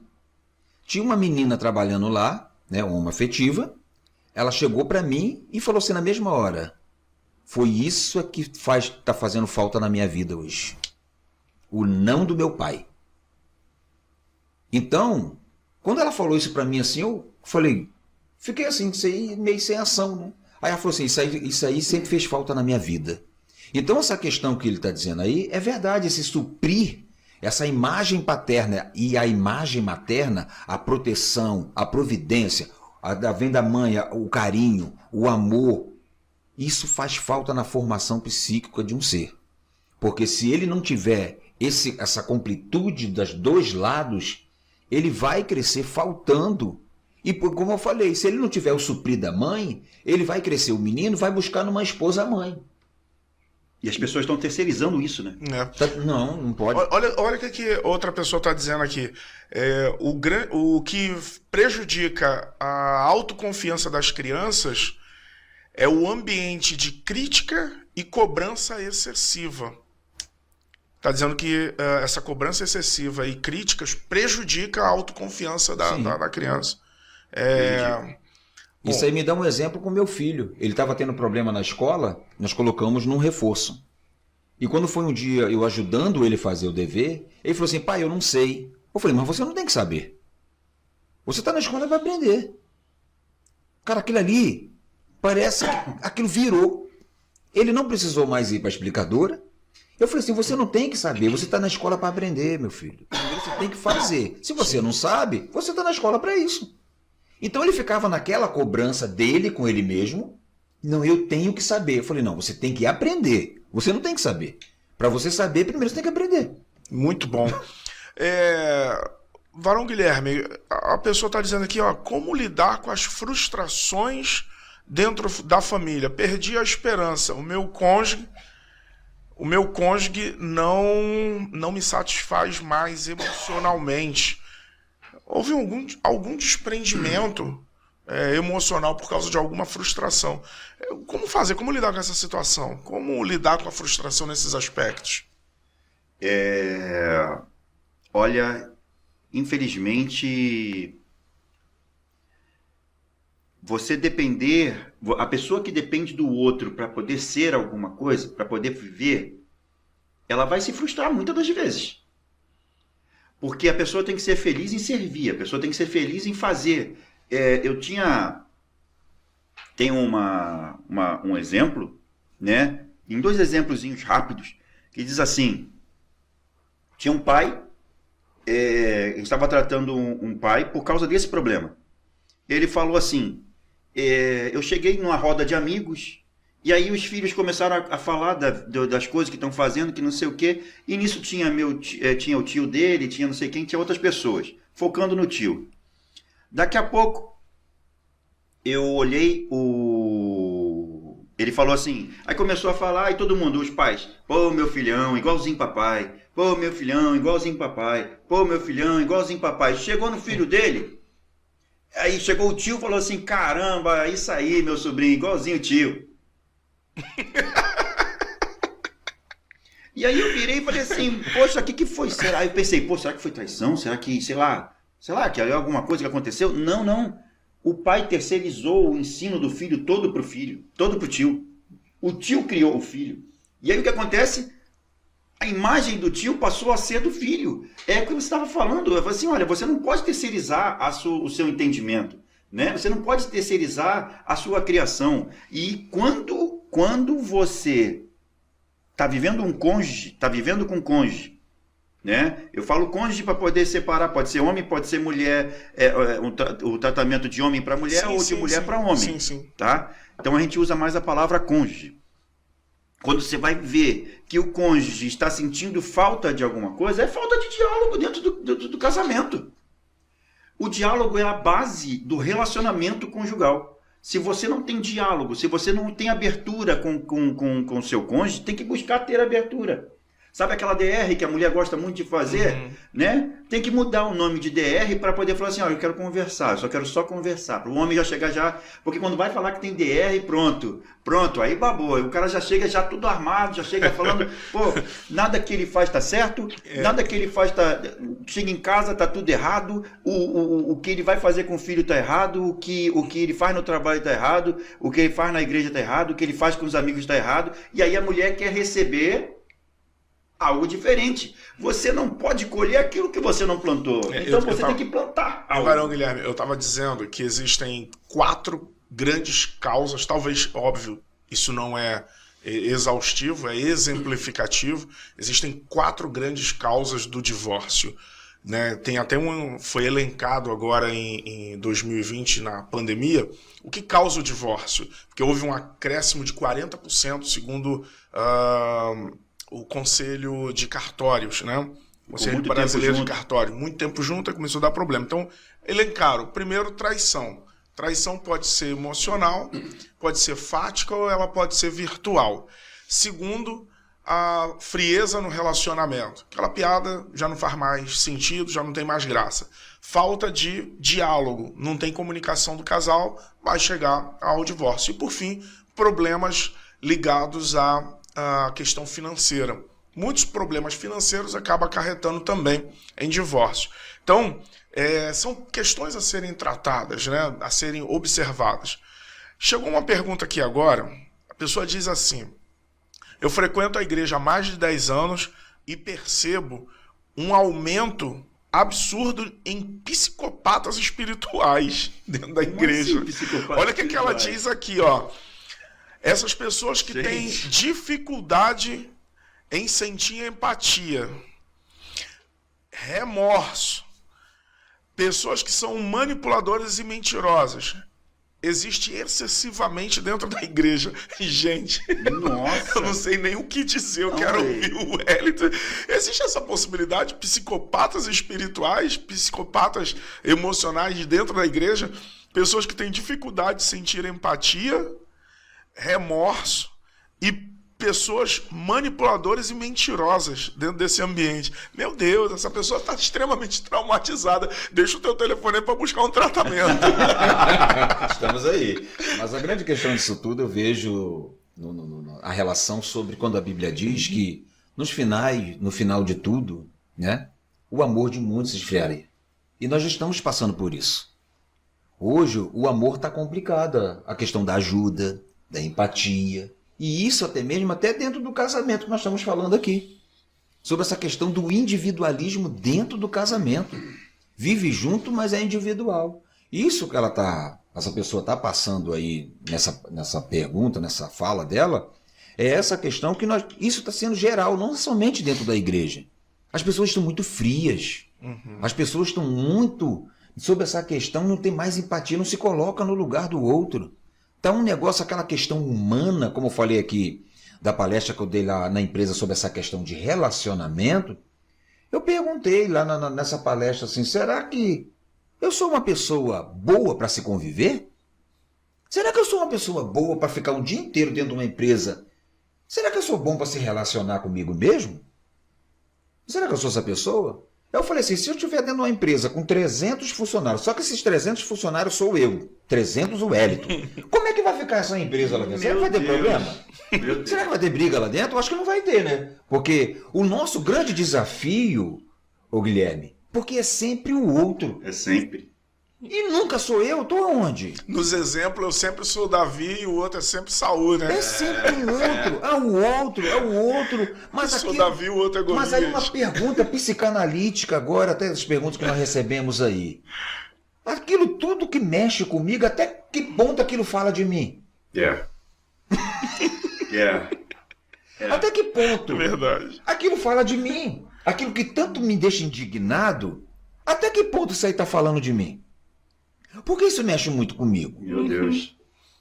Tá entendendo? Então são essas questões que a gente tem que parar para analisar sobre isso. Igual ele estava falando aqui, eu volto a falar dos homens, às vezes homens.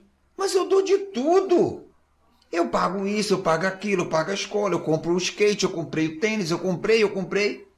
Falei, isso é tudo? Acabou? E o amor?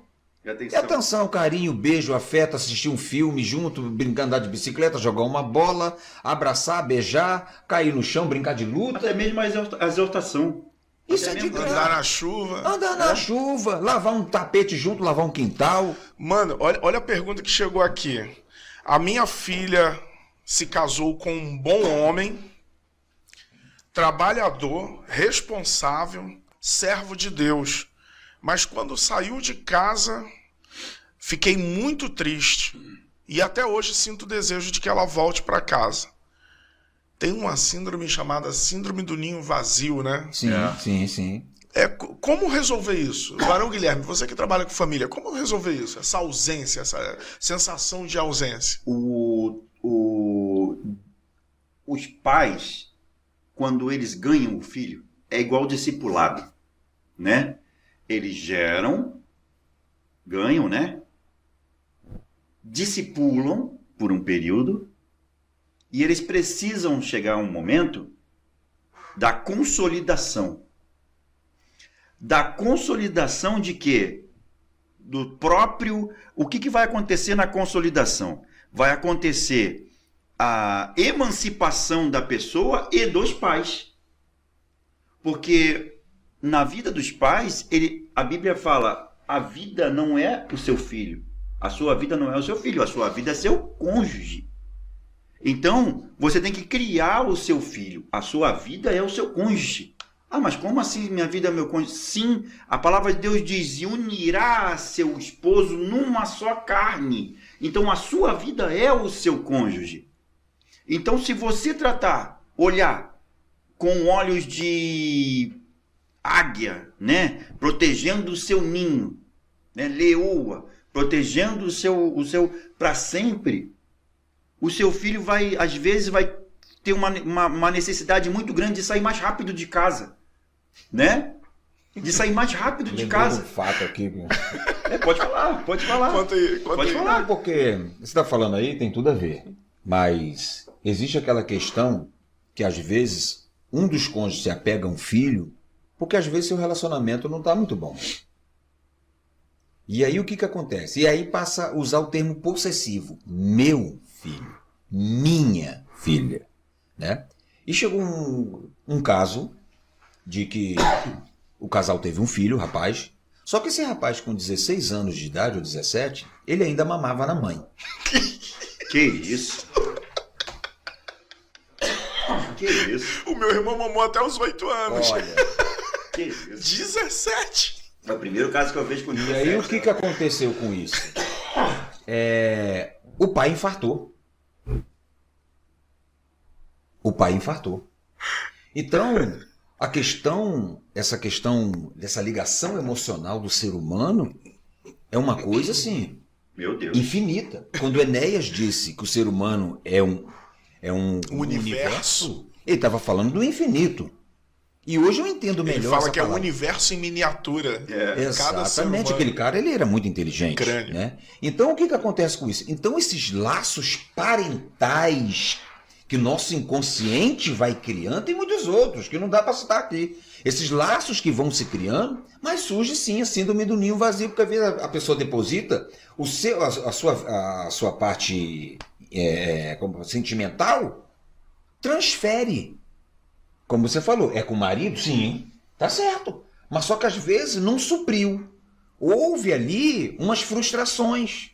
E aí transfere. Tá entendendo? Uhum. E aí quando busca a sua emancipação, que é o normal da vida, ficou vazio. E agora? Não aí tenho se mais. separa do marido. Aí você Aí se separa do marido. Aí onde acontece a maioria do divórcio é quando acontece exatamente isso, que aí a esposa, o marido se apegam tão forte ao filho, sim, que quando chega o momento do filho sair, né, ser enviado, olha o processo depois da consolidação, sim, tem que ser um envio. Tem até um vídeo que viralizou e é bem interessante porque o neto tá convivendo com a avó e durante muito tempo aí o neto fala assim, óbvio que brincando ali, né, mas fala assim, vó, eu arrumei uma namorada e eu vou morar com ela. A avó se entristece e fica arrasada. Para mim se aliou ao sentimento da avó, falando, pô, que injustiça, vai largar a avó sozinha. A idade, tadinha e tal. Mas não. Vó, chegou o momento do passarinho sair do ninho. O momento da gente bater asa aí, né? Não tô falando que é certo ou errado ir morar com a namorada, não é isso. Não prendeu ela psicologicamente? Emocionalmente ela ficou arrasada. E às vezes prende. Porque a pessoa não consegue sair para não decepcionar. Para não decepcionar, entende? Então olha a sociedade como reflete. O pessoal se identificou com o sentimento da avó, mas não se identificou com o neto, que agora vai viver a vida dele. Só que aquilo não passava de uma brincadeira, uma pegadinha para ver o que a avó iria dizer. Uhum. Mas eu quero chamar a atenção aqui para uma outra realidade que eu estou querendo trazer, que é o texto bíblico que o varão Guilherme trouxe, deixará o homem, seu pai, sua mãe, se unirá à sua esposa e agora vai se tornar uma só carne. Durante um bom tempo eu fiquei refletindo, o que seria se tornar uma só carne quando nós temos dois corpos? Primeiro, a ligação espiritual que há entre o marido e a mulher. Sim. Porque no momento do ato conjugal, há um pacto de alma, um pacto de sangue ali, sim. E que eles se tornam uma só carne. Sim. Mas existe um desenvolvimento que é fundamental para o casal, que é as sensações que nós temos, que seria o paladar, o olfato, o tato, né? Cada sensação que nós temos, à medida que o relacionamento vai desenvolvendo, eu preciso adentrar na seara do outro para me tornar um com ele. Saber o que ele gosta, quais são suas sensações de cheiro, quais são suas sensações de paladar, para que eu me torne um com ele.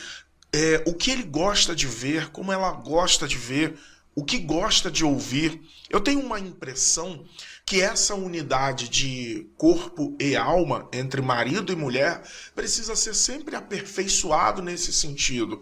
Um relacionamento só vai dar certo não é quando eu busco a minha satisfação, quando eu procuro saber o que causa satisfação no outro. Sim. Também, para que eu com ele me torne um.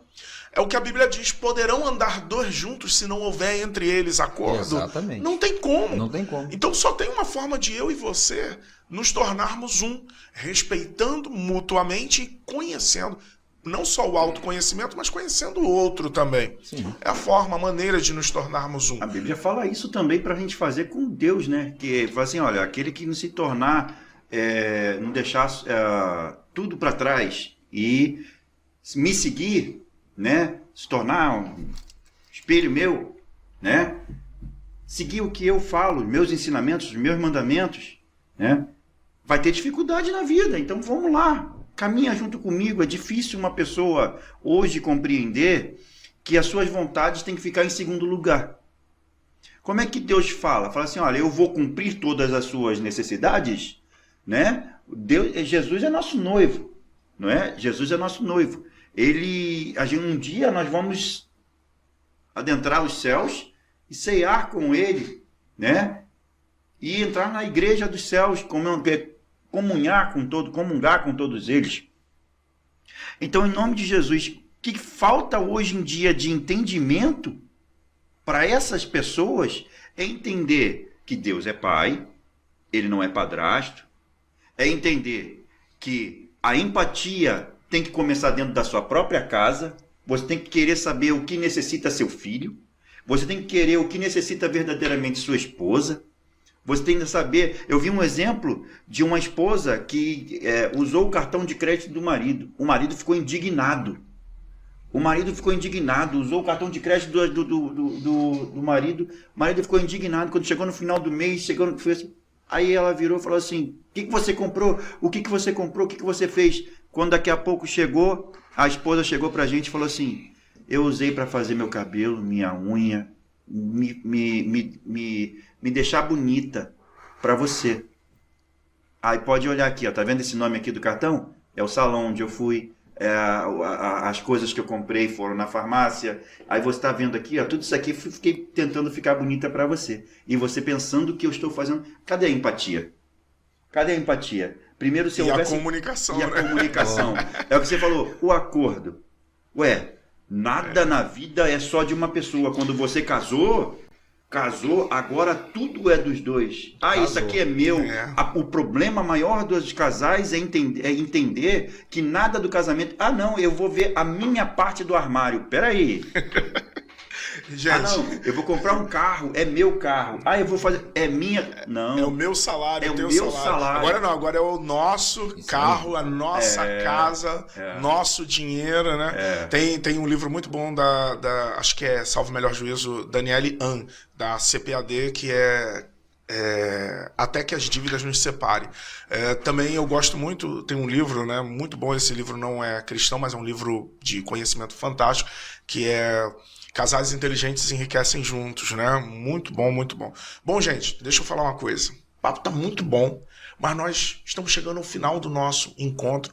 Quero agradecer meu mano, o Wellington Cardoso. Eu que agradeço. Mano, foi um prazer muito grande recebê-lo aqui. Você sabe que eu gosto muito de estar do seu lado, gosto quando você está ministrando, ouvir a ministração sua é maravilhoso. Então, eu quero pedir que você deixe uma palavra de saudação, né? Também deixe o seu contato aí para os nossos telespectadores. Eu não sei, eu chamo como? O webinário, né? Nosso povo webinar aí, né? Então. Os nomes novos.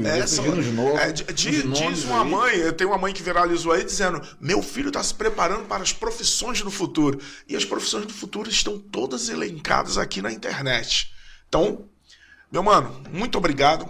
Uma honra te receber aqui. Espero que você em breve lá na igreja ministrando lá. Vai ser maravilhoso. Deixa seu contato aí, TikTok, e-mail, tudo, sinal de fumaça. Como que é isso? Não, eu agradeço por tudo e meu telefone é o 991.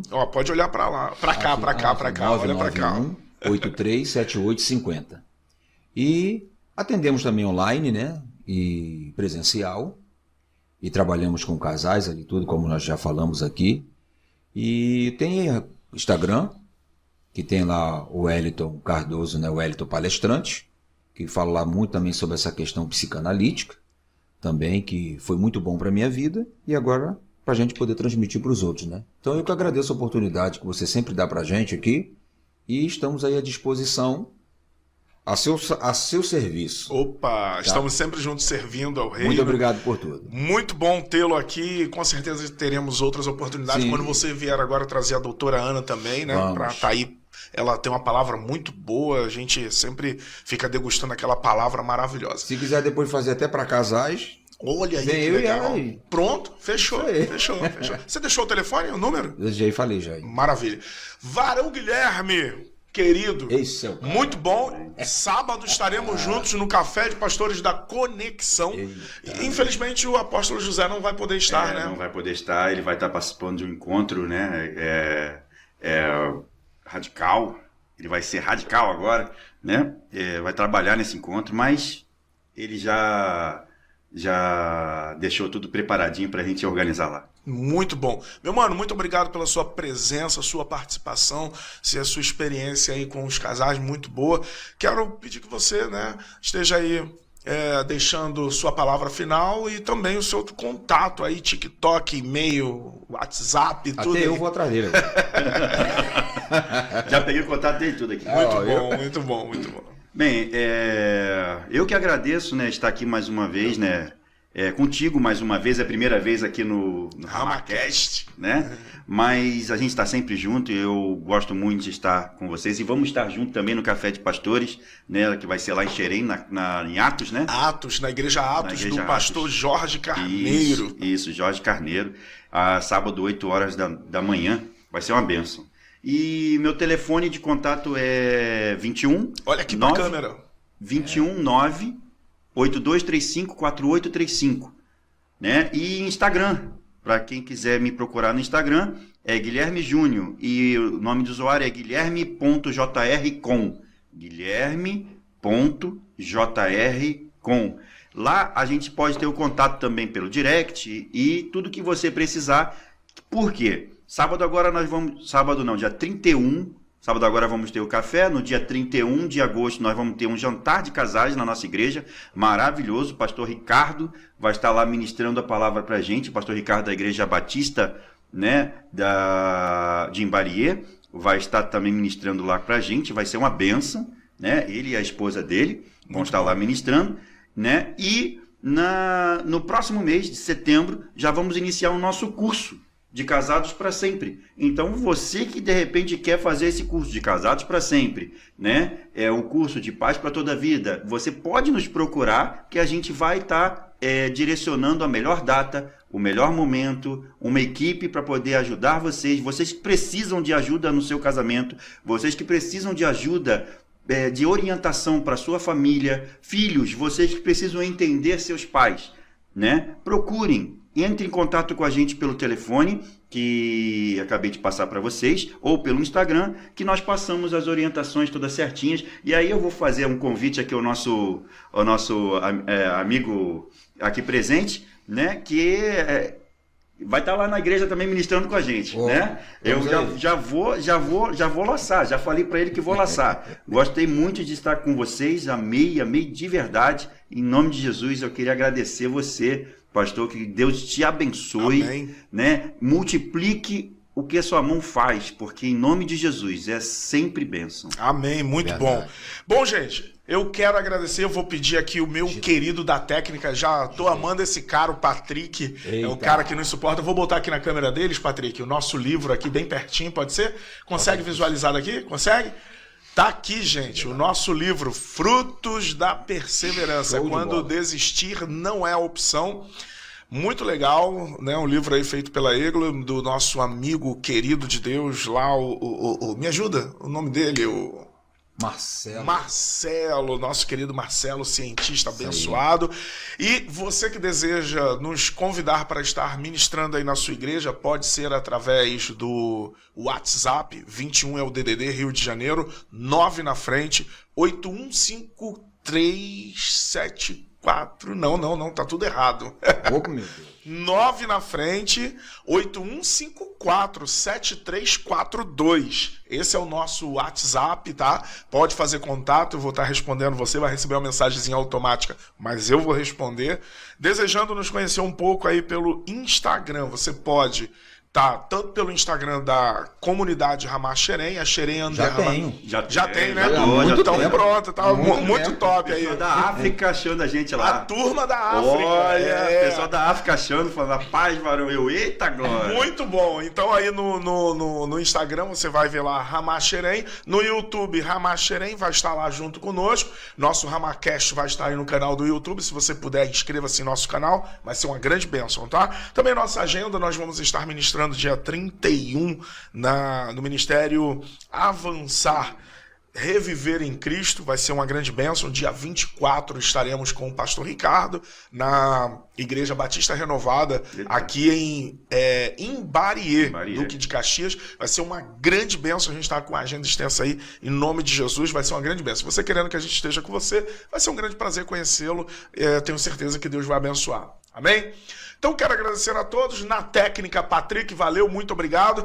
Vou pedir que nós encerremos orando com o nosso querido, abençoado varão Guilherme, né? Começamos com o varão Wellington, agora termina com o varão Guilherme. Amém. Vamos orar?